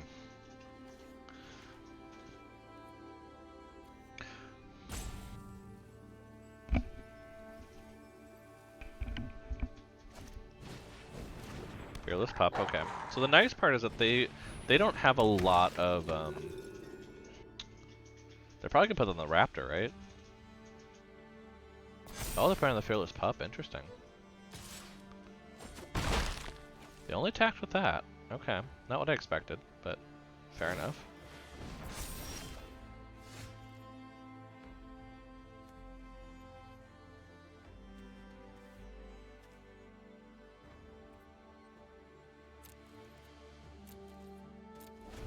I'm just gonna keep up Feed the Serpent. You know what?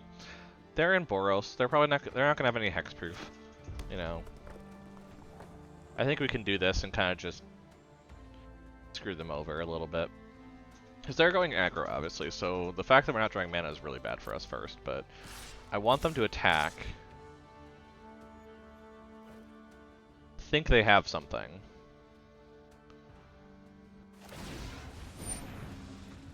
That's fine.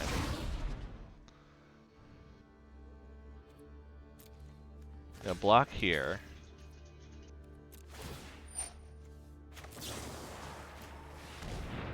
I mean, I will take 1 damage. Actually, I shouldn't have blocked there now I think of it, but oh well.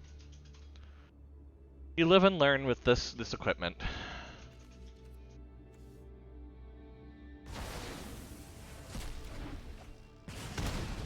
So I'll go down to 10.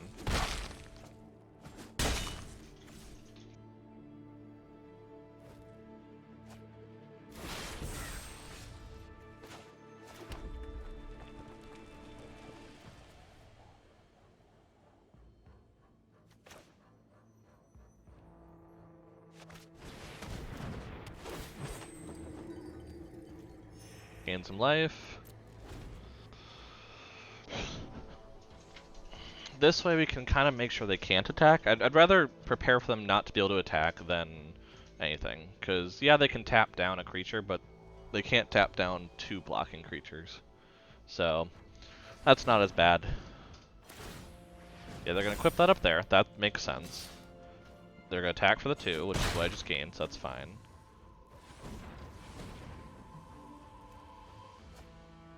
Yeah, foretell, okay.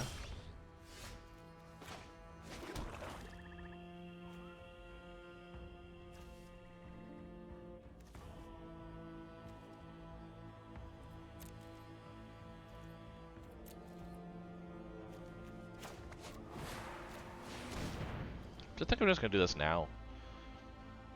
Because if I get rid of their flyer, the equipment, the equipment has to be on the ground then, so I can deal with that a little easier. I'm guessing they have an Iron Verdict probably prepared. The nice part is that unless they, I guess they could specifically tap my Shadow. Oh, no, they must not, because otherwise they would have tapped that.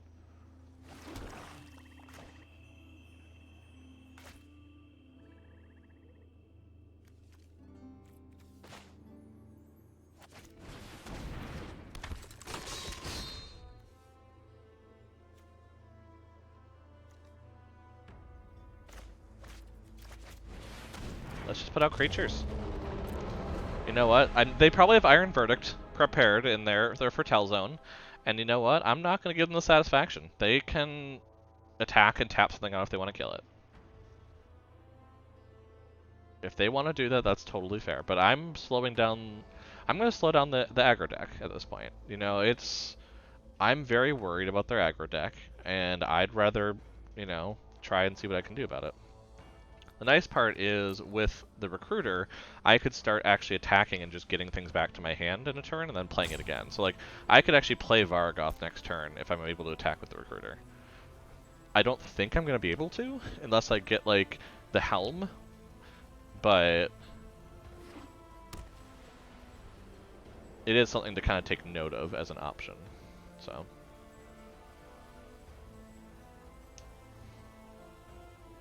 But at this point, there really isn't a whole lot of option they have, so I'm trying to basically make it where they... Oh, Doomscar. Fair enough. That is gross. I don't like it, but you know, here we are. Okay, so what can we do? They're gonna tap something down. They didn't tap something down, actually. Wait, they didn't. We're in second already. So I can do this and keep my creature there.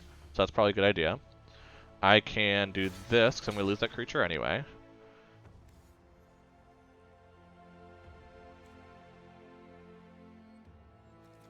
And then... double block here, maybe? Take 5? I don't like it, but I think I have to. Or take 6, I guess, but... that does leave me in good shape. Ooh, I have a lifelink creature. That's probably pretty good.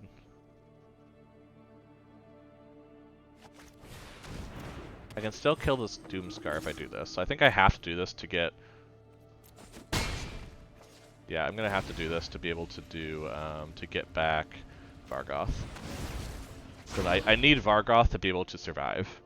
I need to go find stuff that I can use to get rid of things.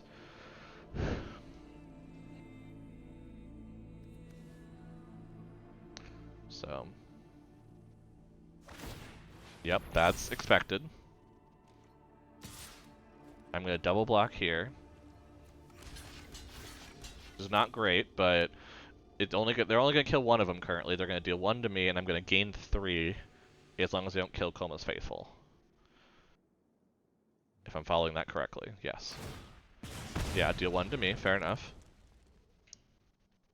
Then what?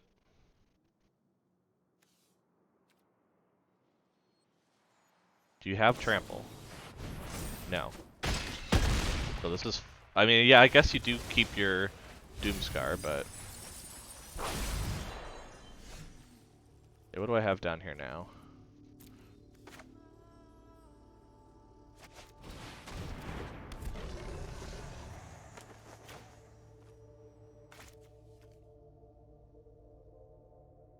If they get Trample, they get anything hasty, I don't think there's really much I can do, so I have to keep bringing stuff back. I have to use this mana to keep bringing things back that I need. Which I think Koma's Faithful is probably the best here to try and get back. Because that way, yeah, if they kill Vargoth, I'm dead either way. Like, they would have killed the Recruiter, I would have been dead, so... okay, they're gonna kill that. Actually, that's not as bad for me. Because Vargoth just kills this. I still take 1, yes, but... that means I stabilize. So I'm kind of okay with this. Yeah, I still have the Faithful to block that. I can play 2 creatures this turn, so I'm gonna do that.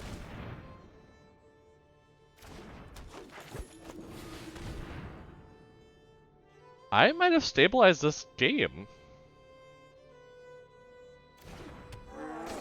Because now they have to kill both of these to be able to attack me. Okay, that's fine. I mill 3 cards in there, which is not the greatest, but... I didn't lose anything that's, like, terrible. Like, I still have a couple things. I mean... I'm good. I'm just gonna hold fast here. Because... they lost their... they lost their Doom Scourge. I didn't even notice that. And they lost a Magda too. Oh my gosh, that's great. Okay, this is just great. Wait, let's cancel. Let's look at what I have. So what do I have that shares a creature type? I have... I mean, do I have another demons? Because it would be great to be able to get back Vargoth. I don't think so.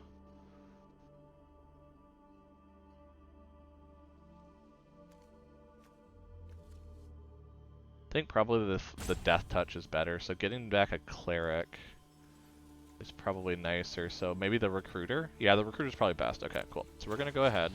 We're going to do this. We want to get the Recruiter for sure. So let's start with that one. That narrows it down to getting...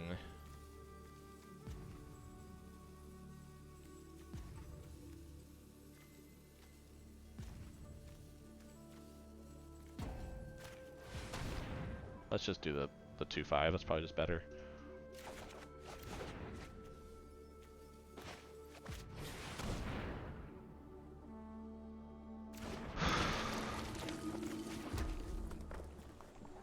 And then, you know, I'll share 2 basically. Nope, we're good. I just want to stabilize, that's all I'm trying to do. Like, yes, am I going to lose the recruiter? Probably yes, but, you know. Oh, I should get back the flyer, crap. Well, I can still get back the flyer. I can get back the flyer on purpose. Because I can trade the recruiter for something.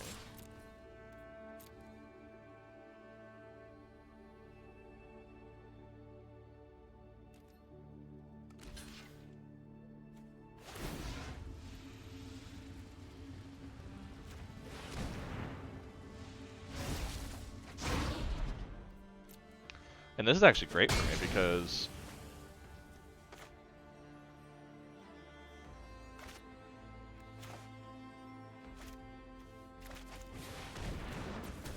There we go. I now have something to kill theirs thing, which is kind of the point. Which is what I needed. I needed something to block the flyer or I was screwed. So... Wow, they didn't... Okay, well...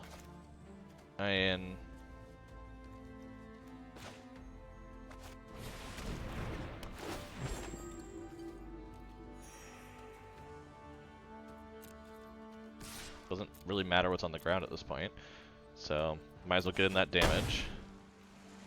Put out another blocker. End the turn. Oh crap, I should have done the 1 damage. Oh well.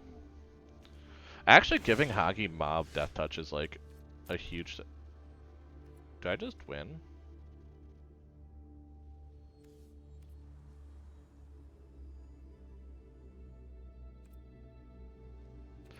I'm gonna do this. This is the safe bet.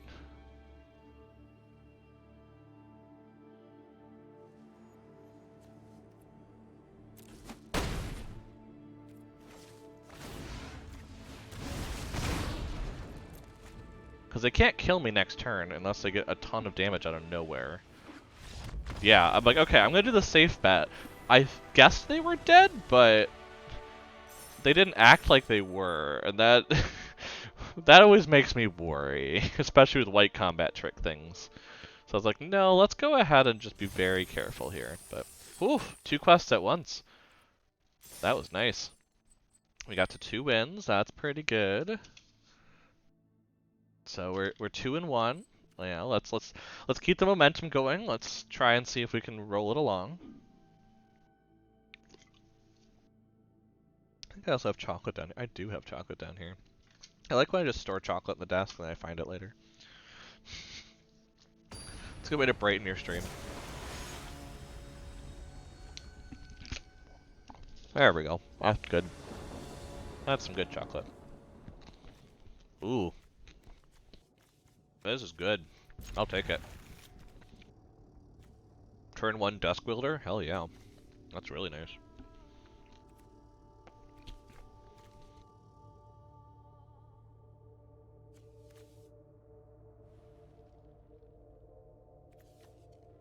One mana and I get 1 more land and I get Feed of the Serpent pretty quickly. I'll take that.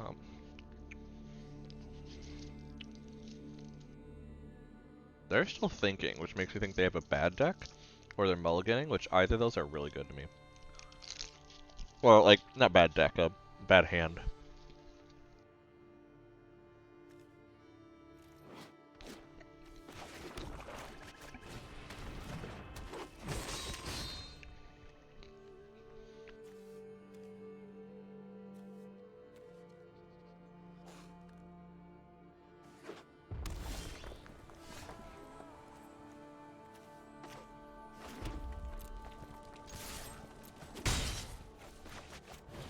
Magda! Let's get to Feed the Serpent mana on turn 3. That seems good. They're probably going to kill Magda. I mean, they do have red. I presume they have Frostbite. Ooh, they don't. Fair enough.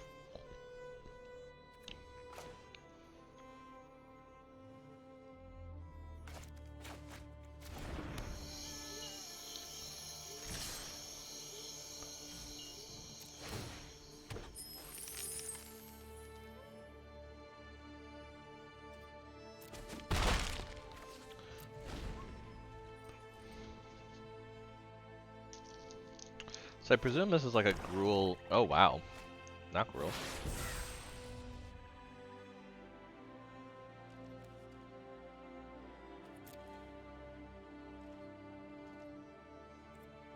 Okay, I like that too.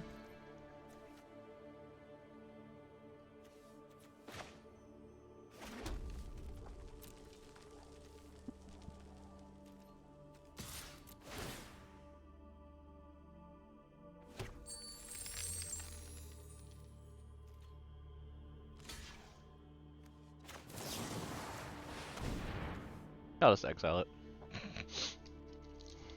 I just was pressing the luck to see how long you would go until I did that. But I'm getting so much mana.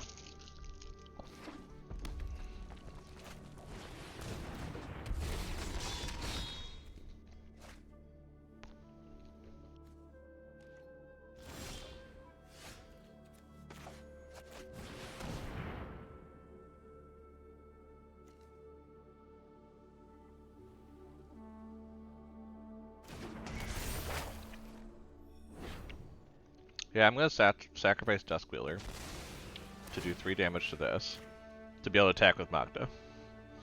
Which is completely silly, and I know that. Okay.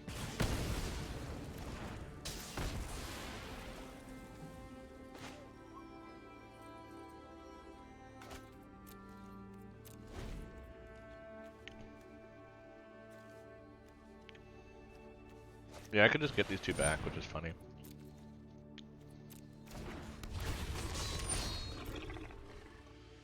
So why are they discarding? Because they're obviously trying to find something. So they're also playing very Rakdos-y. I don't know what they're splashing for green, but...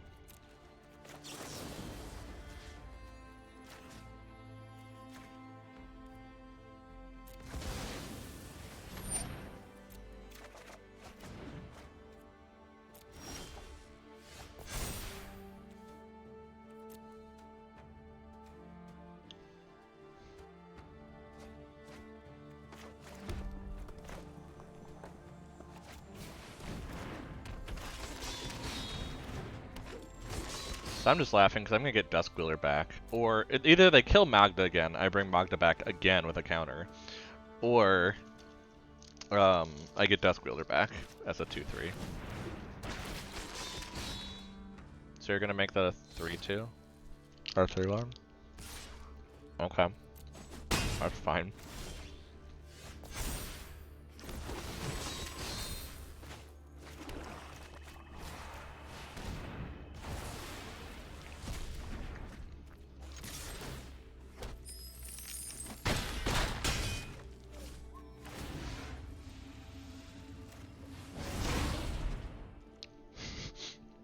This is great. It's like land of 2 powers, apparently. Okay, they have a replicating ring, which is interesting. They have a breakneck. They're not attacking, funny enough.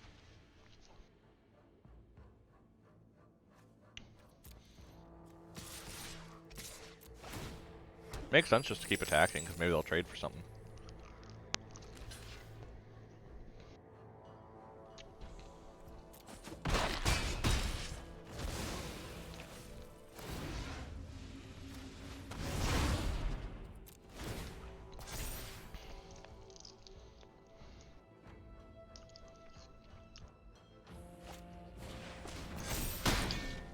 Fair enough.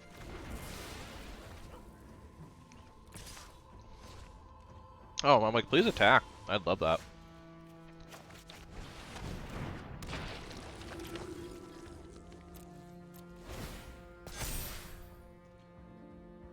But yeah, I put them in a very precarious position.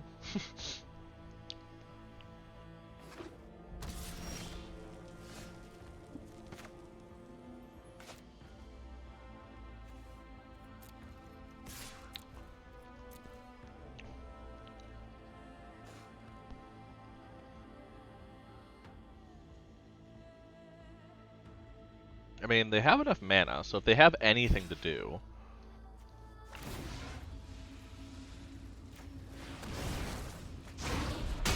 I'm gonna trade for that very easily.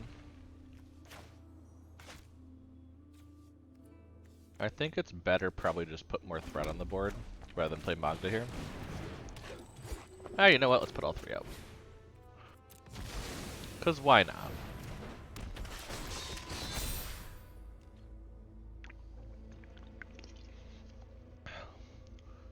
Let's put some threat on him. Yeah! Holy crap, that's 3 wins. Which 3 wins is the magic number usually to get worth out of your coin, so... That's pretty good. I'll take that. Never thought I'd be continually bringing back a dwarf that brings me treasure, but, you know, here we are. What? Maybe Rakdos. I mean, Rakdos feels pretty good. Like black, actually, you know, the removal from black is actually not bad this set. Like, it's not a lot of destroy effects, but you have enough things to mess with where trading creatures like that and having the recursion. Because I've seen it also in Golgari has been pretty good in this one too. So I feel like just, I don't know. It doesn't feel as bad as people are mentioning. Oh, this is fine because we're not gonna have probably red until that. It's okay to wait to have red until that point. So we have 2 plays right away. I like it. Duskwielder right into Elderfang. Oh, and they mulliganed. Ooh, oh, this is gonna be good. This is gonna be real good. Getting the Disciple out. Oh, they played equipment right away. Yeah. Now you're gonna think I would want to do extra damage, but no, I'd rather just make them discard a card, because after already mulliganing, I'm sure that they would not like to discard, and this is going to hopefully hurt them a lot. 1 more mana though, I feed the Serpent, so that's good. Ooh, Shackles of Treachery. Main decked. That's interesting. We're gonna go ahead and...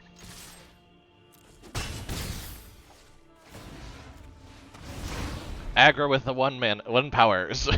I mean, they're doing a fair dent, to be fair. Now, what I'm curious is if they have the skull thing. What am I trying to say?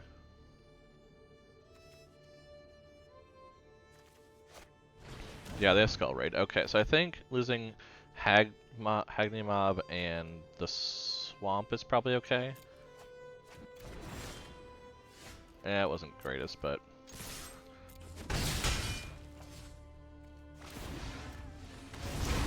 One mana at some point is going to go ahead. Like, 1 mana at some point is going to unlock a lot of things. Preferably red, but... Ooh, Wither Crown. That, yeah, I'll sack the creature. That's not bad at all for me. Haha.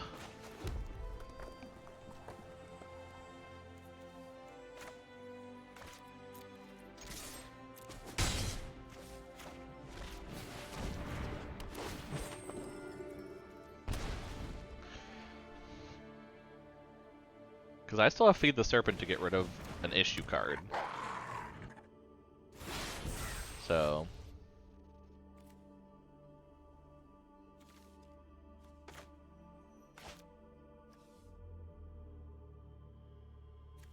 I mean, returning Elderfang just feels good, or Hagni Mob, so I think I might just do this. Sacrifice Duskwielder. Do 3 to that, so they don't have anything to put that on, and then attack for 2.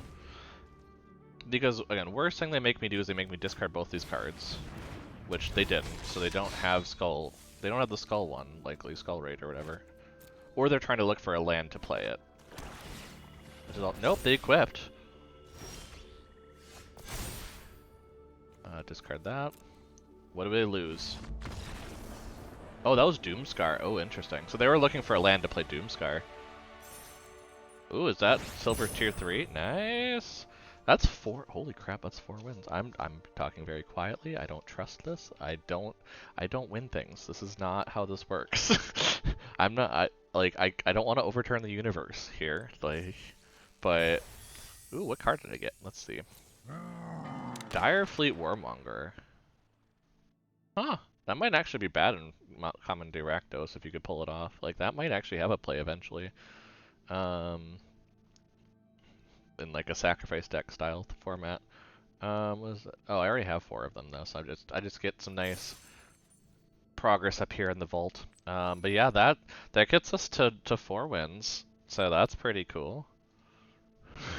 I'm not gonna complain. I mean, we've kind of covered it all. We've covered some control aspects. We've covered some aggro. Like, this kind of has a lot of fun portions to this deck. I highly recommend if Rakdos is being passed, go for it. Like, it's surprisingly very good. I did not hear much about Rakdos going into this, but I mean, to be fair, I also got past a lot of good Rakdos cards, so, a lot of boasting stuff. Like, Birgi wasn't honestly nearly the good card to get out of it. It was just the fact that I got the rare out of it, but I have a black mana. I can foretell for Vengeful Reaper. I can get, yeah, this seems fine. I like it. Yeah, oh, Elderfang first, for sure. For sure, Elderfang. Gotta get them discarding. They're playing white, they don't have card draw. Oh yeah, they're playing Boros, they definitely don't have card draw.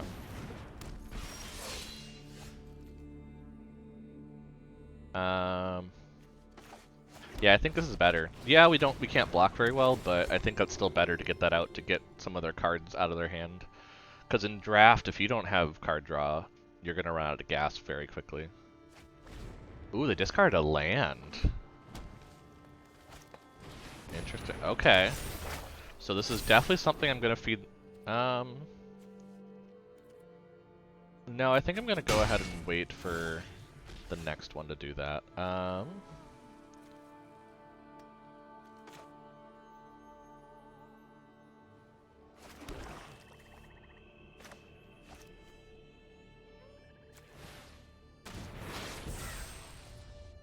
Now, because I think I'm gonna block with the Elderfang now, basically.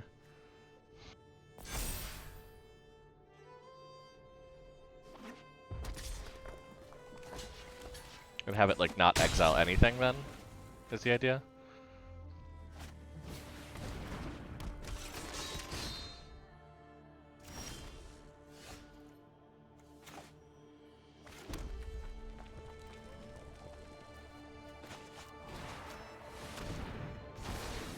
There we go.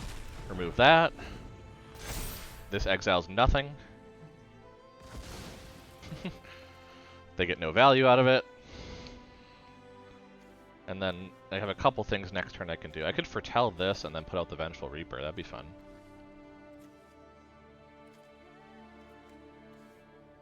And obviously the general idea eventually is to get the 4/4 Zombie Berserker with Menace. For 5, which is not bad. Ooh, they're gonna start making tokens. Okay, I'm okay with this. I am very okay with this. Yeah, okay, so let's go ahead, let's do this. And let's pull out...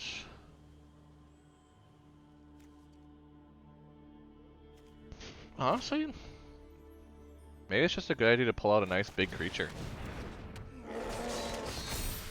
Because that kind of deters them from being able to do much. So yeah, next turn I can, if I draw a land, I could foretell this and then do 2 things. If I don't, I could just do the 1. That does... Yeah, I'm like, I don't think that really helps. Yeah, here we go, okay. So...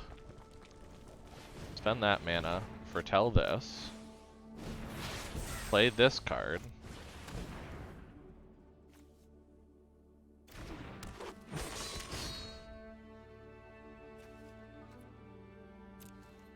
and then do nothing.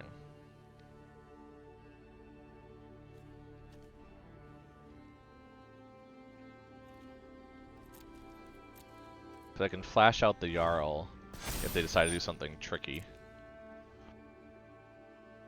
Because yeah, I presume they're making 2 more 1/1s. You know, they didn't have any other tokens that were going to be crazy. Like, if you... I just realized you could kind of copy one of these tokens, which is pretty nice, but... you might as well bring this out, because it just is efficient with creatures.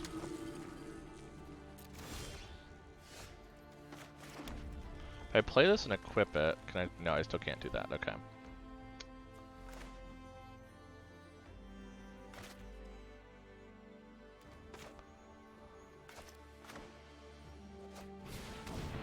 So I think it's better just to pull out the...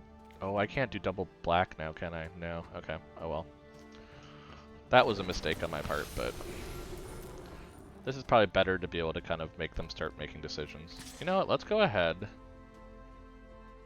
Let's attack them with the 5-4. Because at worst case, they could try to like be smart and do blocks that would make sense. But then I could, you know, if they're not paying attention to the boast. Oh, they're paying attention. Crap. Yeah, they're paying attention. Okay. I mean, I'm still going to want to kill one more of them because... Let's still put this in front. And as they expected, I'm going to go ahead and kill that. Which, to be fair though, that takes out 4 of their creatures. Which is very good for me. And they get a 1/1 spirit with flying, but like that's not very good for them when I have a 2/3 in the air with death touch. Oh, they don't have anything with that kind of big. Okay, well we're gonna go ahead, I think, and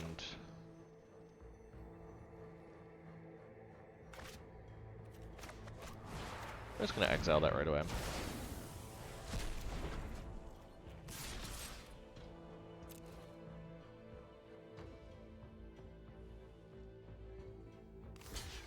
Why are they double blocking that one? That one feels weird, but okay. Sure. They're like 2-for and 3-for wanting themselves. Like it was a 4-for 1 with the hockey mob, so I'm like, I'm very okay with this.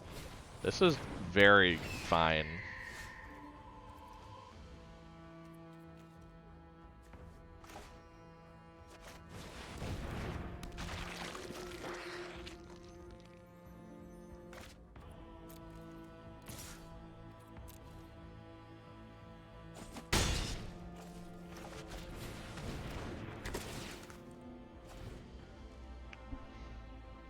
Like, I think I'm just gonna put Menace on the Recruiter.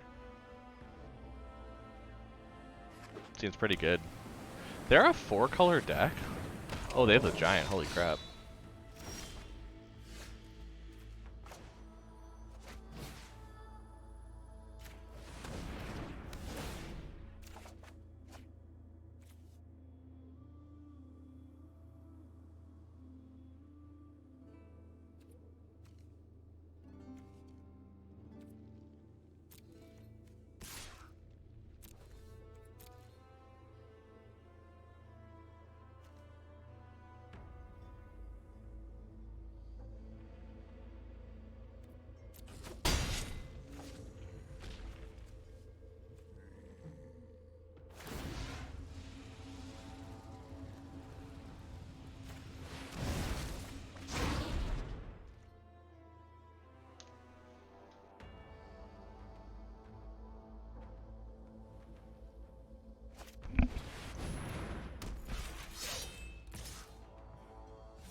Realize that they totally can't do what they were thinking they were about to do.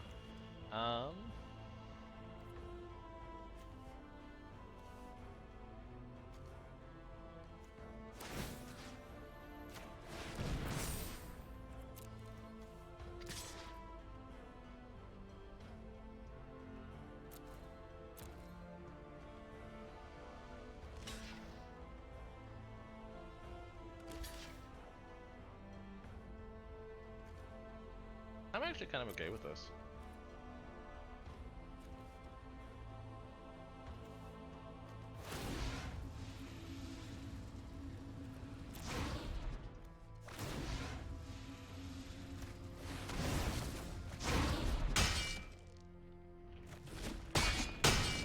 But yes, it's gonna kill something randomly. I'm sad that it killed that one, but in fairness, I think that's still okay. I mean, they're gonna attack with a Braggart. I'm gonna have to say, yep, that's fine. Because obviously they're gonna do this either way.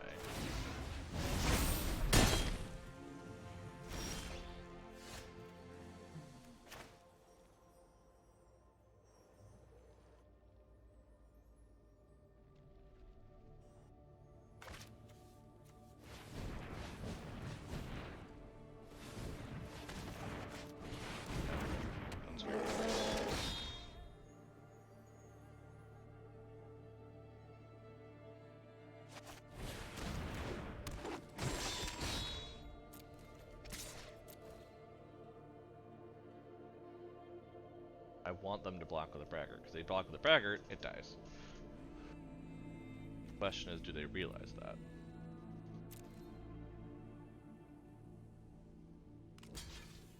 Oh, yes.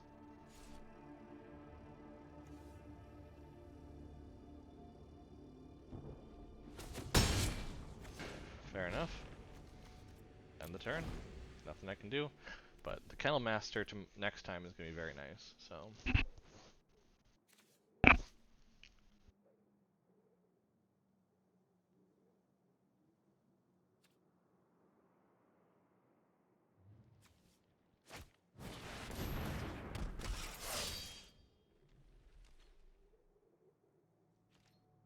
I will trade that braggart. Ooh, you're not going to. Okay, fair enough. Well, we're first going to go ahead and we're going to play way down on you by exiling the Elderfang.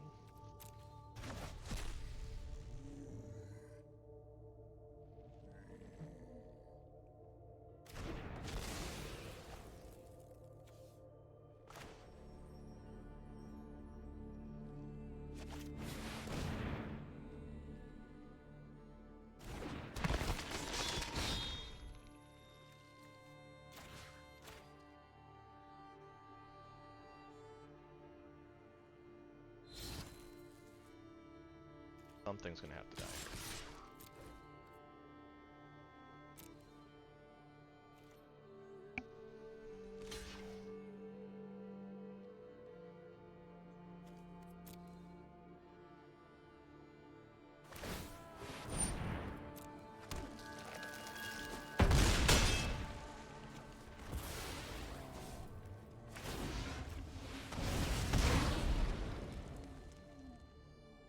At this point, I think they have to go Spell. Yeah, they have to cast whatever they can off the top of their deck. That's not gonna help them. Pretty sure they're dead now. Oh, but I wanted to play Carter's Vicious Return. That would have been great. I can't get too greedy though. I mean, this is still working out quite well. We're up to 5 wins now. Is that correct? Wow, Jesus. Maybe my title wasn't as presumptuous as I thought, cause like, geez, that we've already earned back another draft, which is great. I mean, and more, cause obviously we got the packs for free basically then.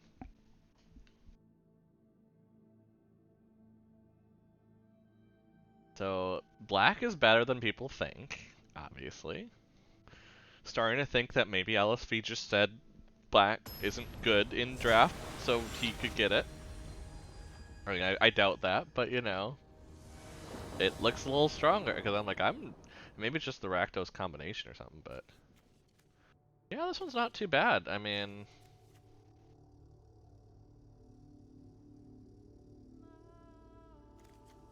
yeah, I like it. I have some early plays. I have some clerics. Oh, I have some Birgi. That's fun. Oh, hello. Someone's being nice. Hello there. I mean, depending on what they play, we'll probably want to get Magda. Okay, they're just doing green, so maybe we just go ahead and go straight into Magda. Try to get some mana. Because this is all about lots of generation of mana to get moving on aggro. I mean, so if they want to kill the Magda, so be it. But so far they only, yeah, so far they're playing that direction. So.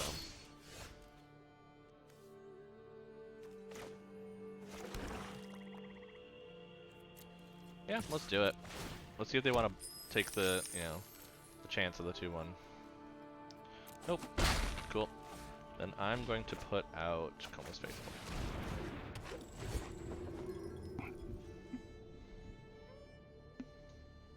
Because then next turn we can play Hagi Mob and have a 5-4 out on turn 4. And Birgi allows us actually later on then to boast this twice, which is gross. Which means we could actually get rid of the 2 toughness ones.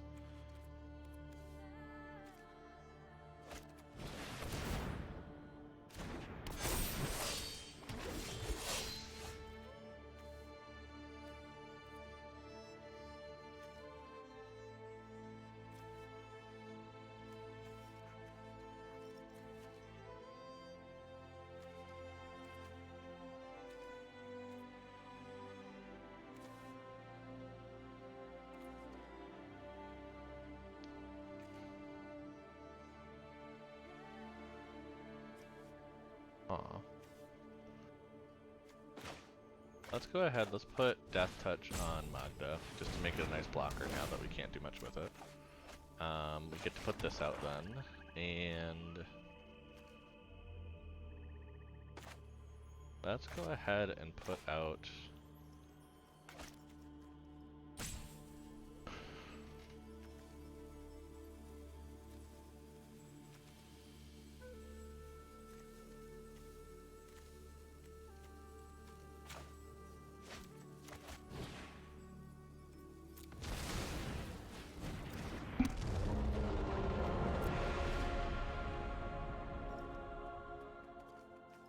Now, none of these match any creature type, so like we still only get 2 on the Shadow Sage, but we're getting closer and closer to possibly having a fair amount. We have some Berserkers in hand, you know.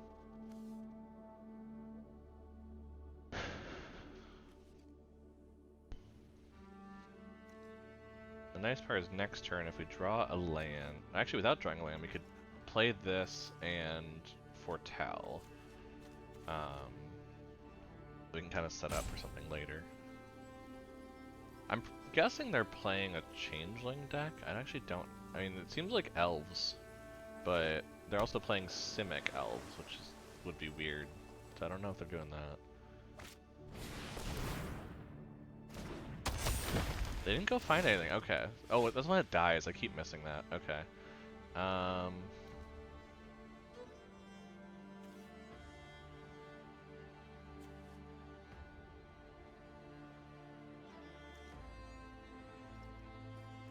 How do I want to do this?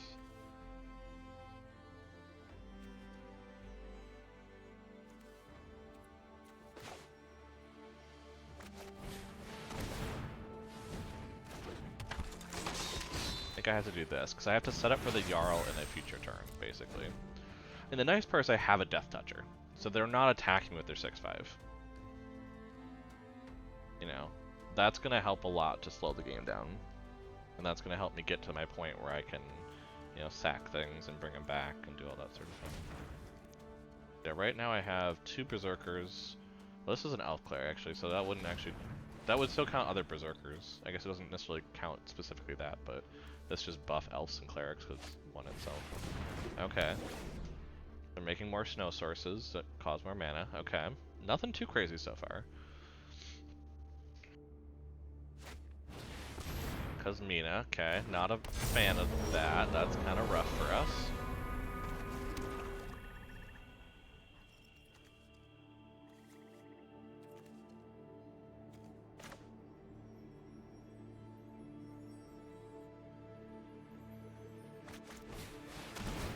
Actually, this will work out great. We're gonna go ahead, we're gonna sack Someone's Faithful. We're gonna do 3 damage to Kazmina. Which they're gonna be like, why the hell did they do that? Because I can do this! Yeah. And I got rid of some land stuff, but oh well. Okay. That's gonna... Now, what do we discard, I guess, is the question. Well, whatever we draw, or probably the Shadow Sage. I don't think we're gonna get much out of it right now. The Haggy Mob is probably better for us to be able to start attacking. Unless we discard the Haggy Mob to just to be able to... That seems suspect. I'm okay with it, but that seems very suspect. Okay, I'm good with that. So you're gonna go look for something. I don't know what you're looking for, but... Oh! Fair enough. I mean, if you cast that currently, they don't have enough mana to cast it currently, but if they do, they return this to my hand. So I don't know if that's necessarily the best idea for them, but fair enough. That's a flyer. I don't like that. Yeah, they have the counter thing going like crazy. Let's discard probably this. Or well, let's see. What am I playing is the question.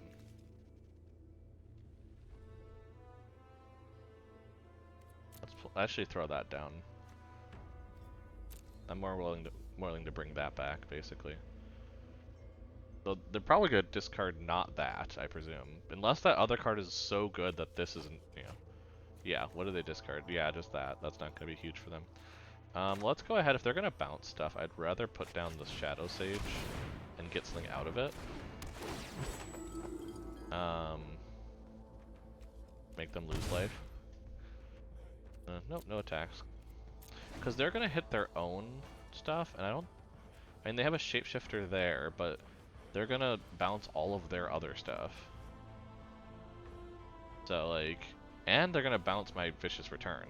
So, that seems really odd to do that, but...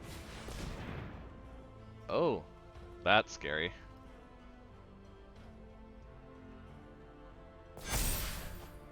Oh my.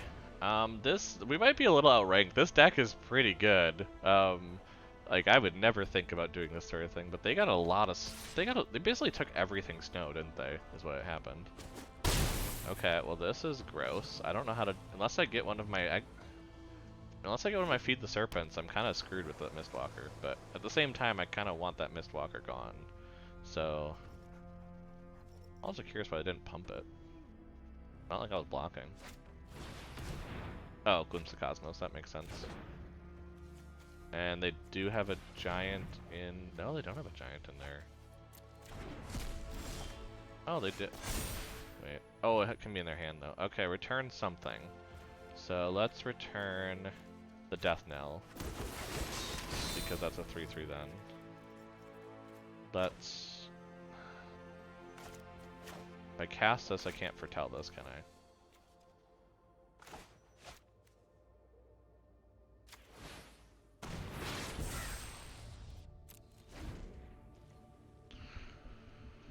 Yeah, I don't think there's a whole lot I can do unless I get a Feed the Serpent. Because I mean, I could start I could attack with this next turn just to try and...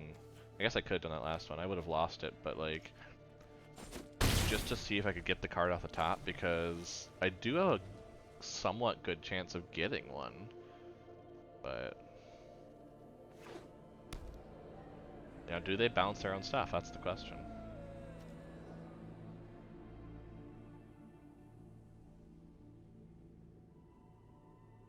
Because, yeah, they're going to bounce everything. Now, do I have any wizards? Oh, interesting. They went that direction. What are they tapping? Oh, fair enough, 'cause that's the only way I really can get out of this, to be fair. So they were smart about that.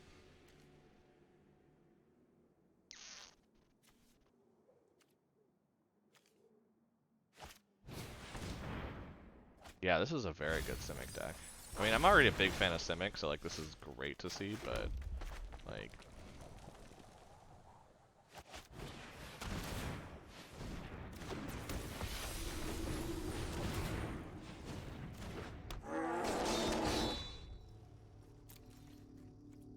Yeah, they're probably going to play the troll here and bounce everything and win.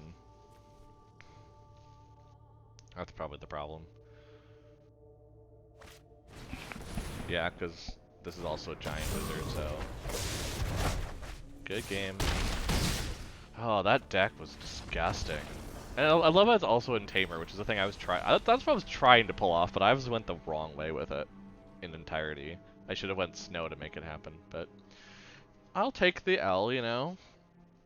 In fairness, I'm at the point where I'm shocked where I am, so... Taking that loss probably makes the most sense.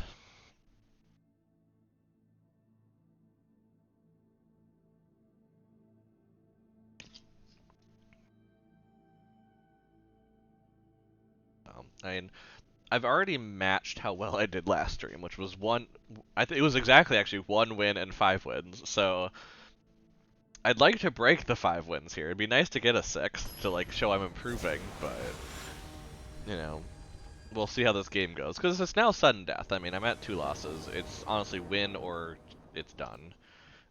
This is pretty good. I mean, it feels weird to keep it where there's like not a 2 or 3 drop, but I have the land and I have a Dusk Wielder, so. Hello. Everyone's so friendly at these higher levels. They're not as, like, toxic, it feels. I don't know. It feels a little weird to just have people saying hello and such.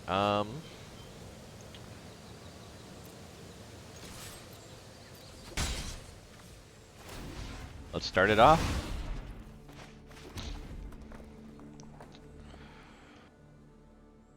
Get it going. Okay, Boros and Naya. I've seen a lot of it. That's actually pretty crazy.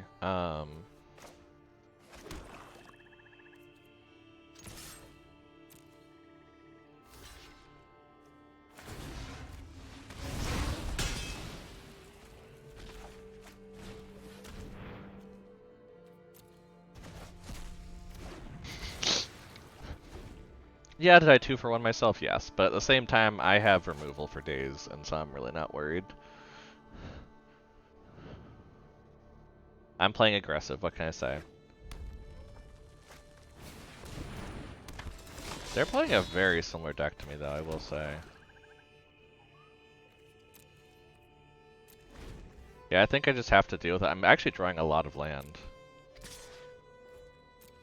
I'm actually okay if they use the boast here, because they're then down a mana. Yeah, and they actually can't play that this turn unless they have another. Oh, they have another land. Of course they do.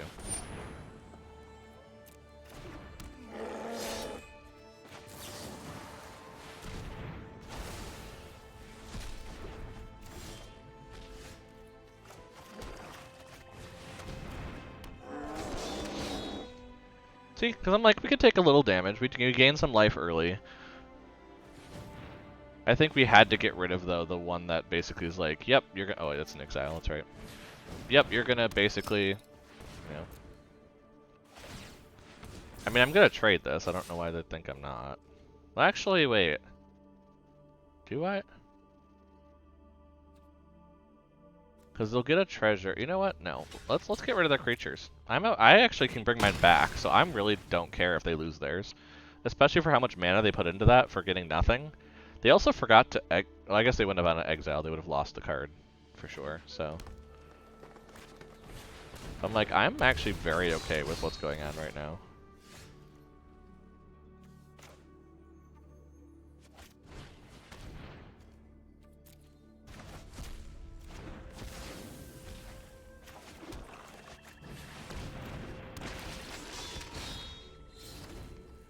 Like, this is actually going just fine for me.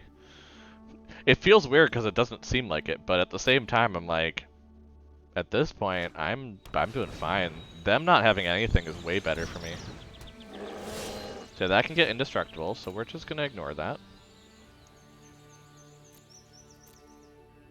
I mean, to do it though, they're gonna have to spend 2 mana just to hit me for 4. Although I presume they're gonna put the gold vein pick on it for sure. Like, I have to let them hit me, unfortunately. Which is just how it is.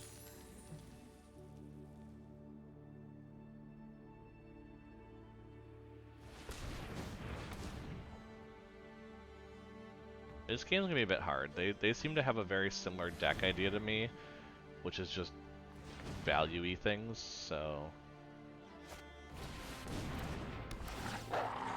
Okay, fair enough. Then what?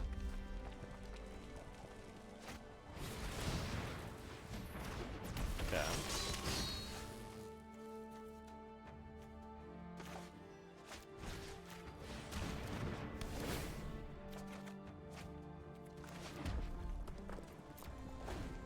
Now the issue is the Ice Hide Troll is still going to be able to hit me. Because I can't block against that. But I do have a way to kill other things now, at least, so...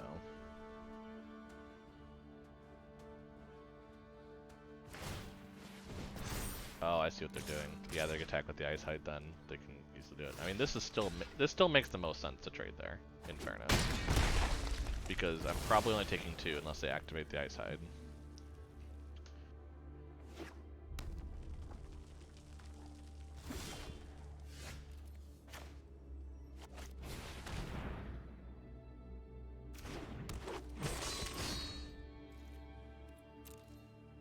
Yeah, I'm not doing great on this game.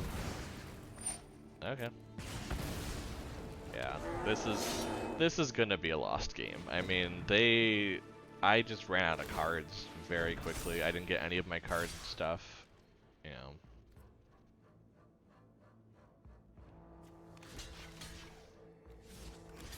That way I guess I don't get a treasure. It seems weird, but I mean, I don't think there's any way out of this. I don't think I have a card in the deck. Yeah, no.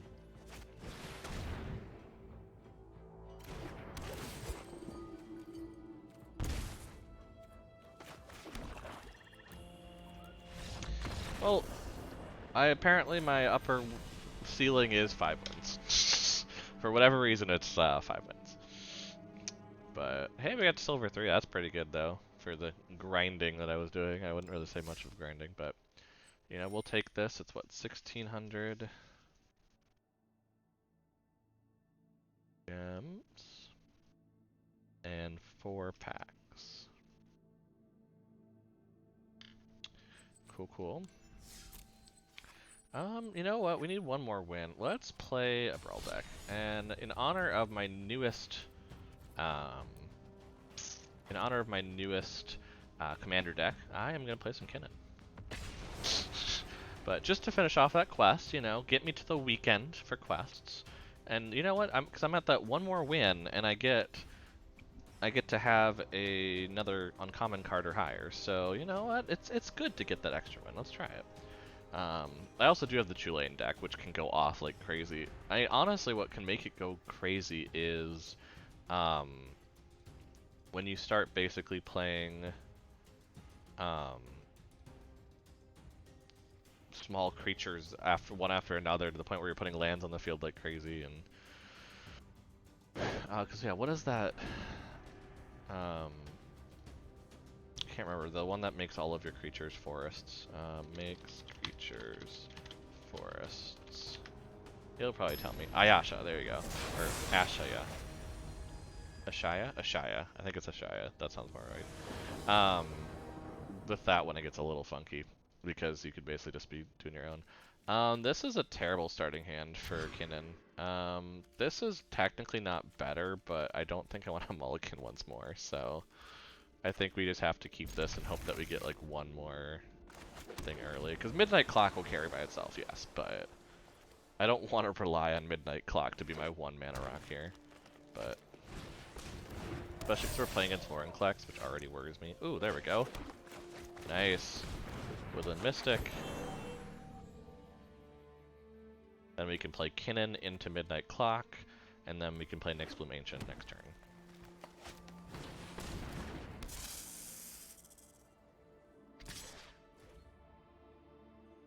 No, I'm fine. You can hit me. So yeah, I'm gonna play Kinnan. Play an island. Play Midnight Clock. Like I said, that is enough for Nyxbloom Ancient because this does double green. Hell, actually, we could just do Ugin.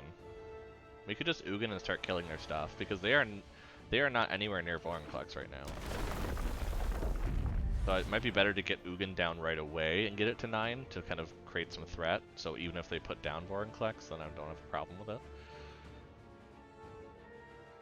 Yeah, because I can Ugin, because yeah, 1, 2, 3, 4, 5, 6, 7, 8. So as long as they don't get rid of the Mystic. If they get rid of the Mystic, I'm in trouble. But no, that doesn't really get rid of the Mystics. I'm good there. I'm gonna take some damage, but I think that's okay.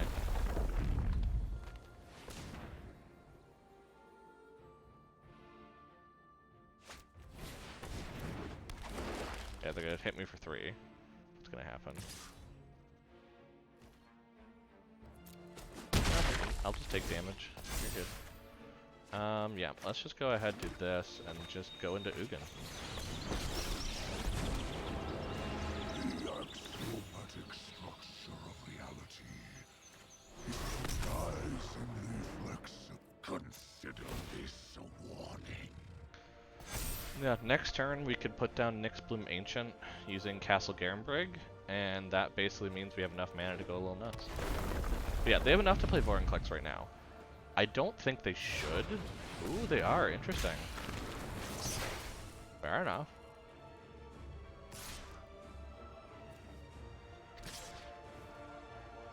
Oh yeah, and they're gonna hit with both. I think it's better just for them to kill the Ugin at this point, honestly. I don't think the Ugin's gonna give us much. I lead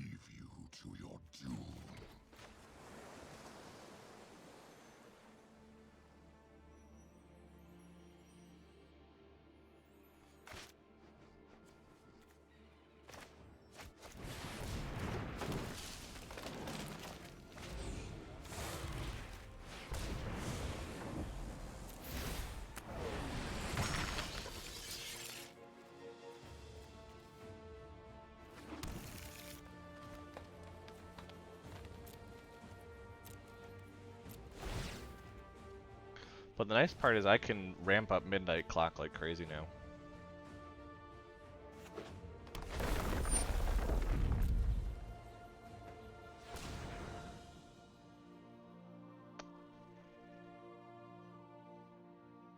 Hopefully they have no way to remove Nyxbloom Ancient. That's what I'm worried about.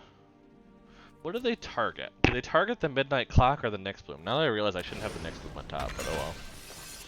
Probably the Nyxbloom. Yeah.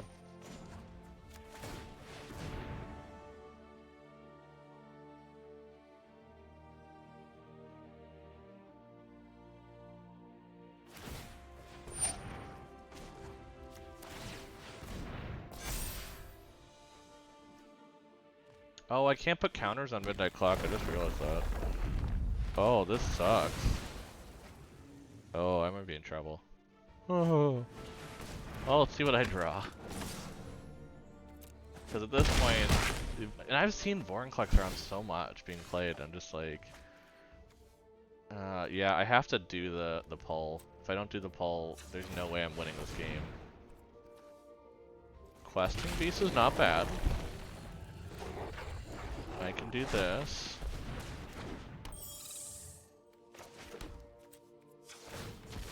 Done another green for here, I guess. And I guess at least that allows me to kill Vorinclex, which is something. So I think that's honestly probably the better way to do it. Okay, they have the Ozolith, that's not the worst for me.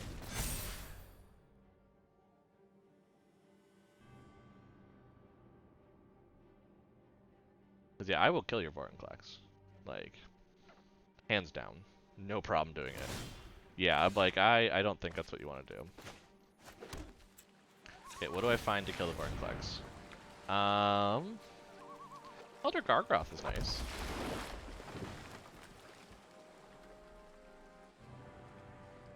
Can I do it again? Oh my god, I can. Uro's nice.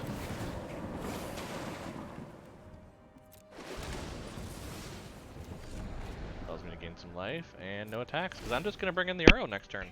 Do I have enough? I do not quite have enough for Uro. So, not quite a thing, but at this point though, they can't attack me because of the Questing Beast. At least I don't think they can. I could be very wrong at this. They might know something I don't, but...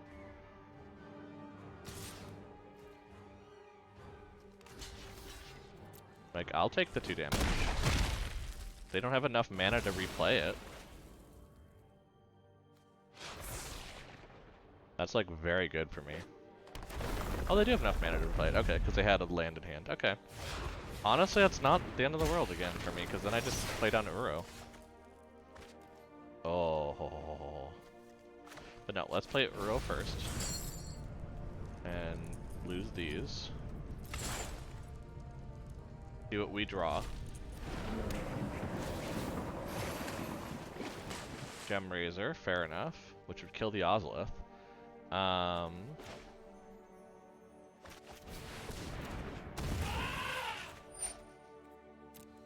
Kill that.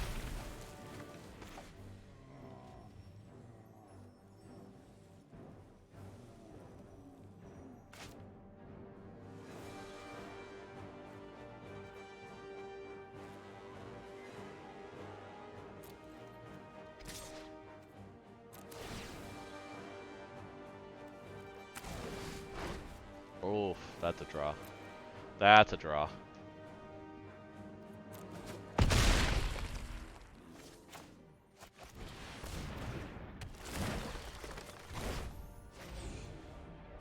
I don't even care about the Ozil at this point. I just want to draw the card. Actually, you know what? I just want to kill Vorinclex. If I kill Vorinclex, then they have to replay it for 10 mana next turn. I get a counter on my Midnight Clock finally. Oh my gosh. So this is why Kinnan decks are gross. If you don't believe me, ask Belmont. He has been testing with me of my Kinnan commander deck, and I think he has gotten to the point where there's multiple murder scenarios planned out.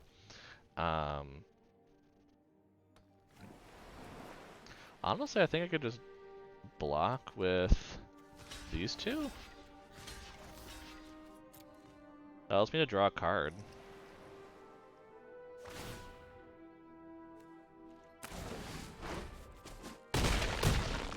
Wait, that was an interesting choice. Oh, because I guess I could have mutated there, but that wasn't my plan, so.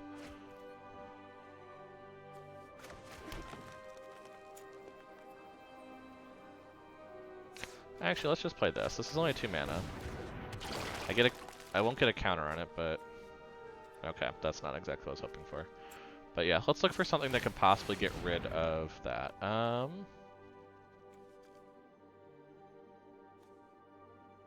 That works.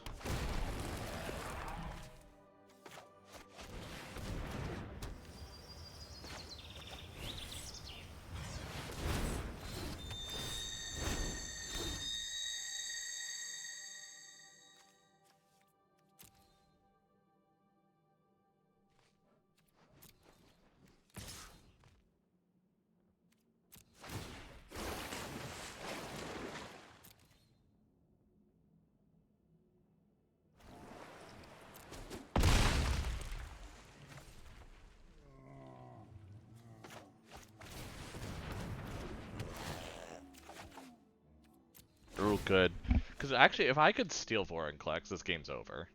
Let's be honest here. If I can actually find a way to do that, this game is over. Okay, now they are gonna make a 20. Basically, they're gonna make a 20/20. Or no, this is gonna be. Oh god, I just realized why they like Ozolith. Oh crap, I really should have gotten rid of that. Oh my gosh, I just realized why that's important. Yeah, no, that's scary. Not gonna lie. On a trampler, that is very, very scary. Oh, but they're putting it there? That seems like an odd choice.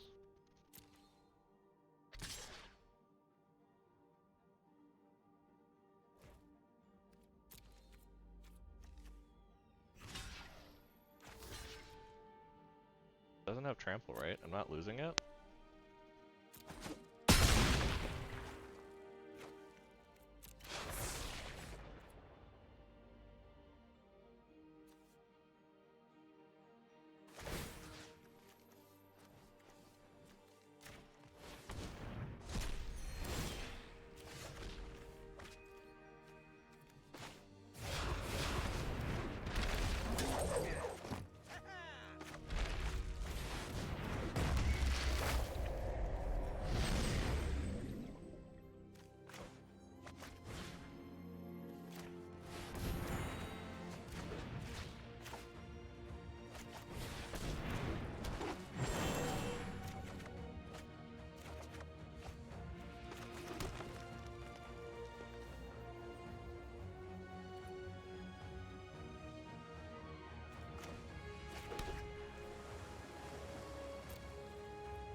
Like, I'm gonna be putting out more each turn than them.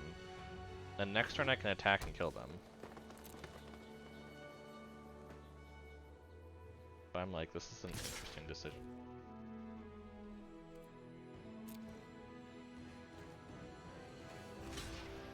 That goes there. This can go there. And let's do a double here and here.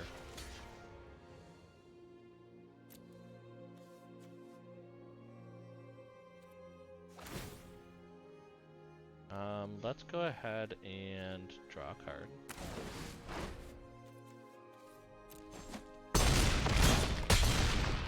Which are gonna be like, yeah, get counters, and I'm like, I'm not as sure.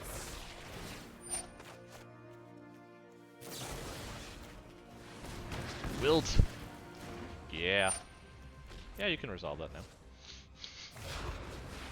Cool.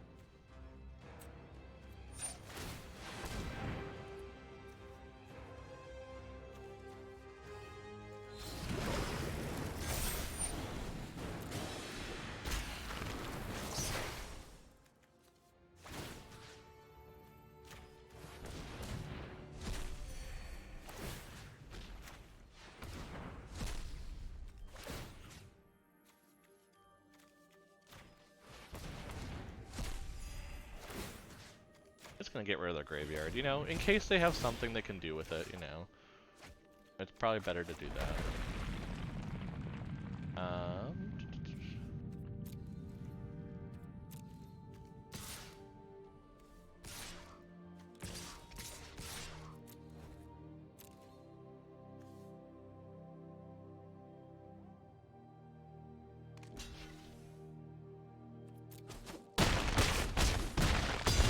Like, they should have put that on Vorinclex. Like, I don't know why they didn't, because that would have been instant victory. But, you know what? If they're gonna give me a free win to end the stream, I'll take it. I will take free wins all day. Look at that, we finished our quest, we got our card. It's Spectre Shriek, which I don't think is good. I don't think that's ever been good, unfortunately. Um, yeah, but Spectre Shriek. Oh, of course I have 4 of that as well. I'm just having bad luck with the uncommons today. But hey, we got 7 wins in total over tonight, so that's pretty good. We got some good progress for the weekend, and got some good gold, finished out our quest. So I think that's gonna be it for the stream tonight. Um, Thank you so much for those that have come and joined and watched for a bit. I do appreciate it. Thank you to those not watching live.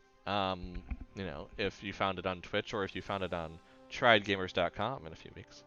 Um, Definitely check it out. I had a lot of fun. I enjoyed learning more about drafting and how I shouldn't play colors I like because I don't draft well in them.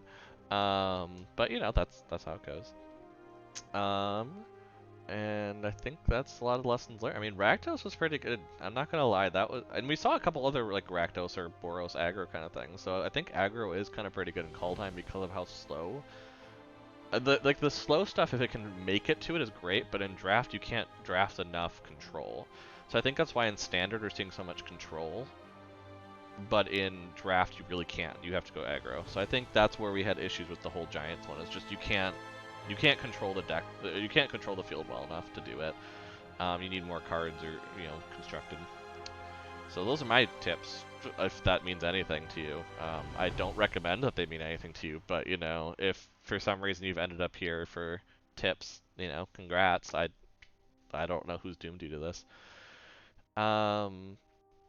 Yeah, I think we can kind of just mention though that if you liked what you saw, if you want to see more of it, especially if you want to see more Magic content or more playing card games, because I do play some Runeterra. I haven't played it in a while regularly, but I do play some Runeterra. We've done some Slay the Spire. We've done a lot of card game based things. Let us know on you can do on Twitter, Instagram, or Facebook at TryGamers, just like you're on Twitch.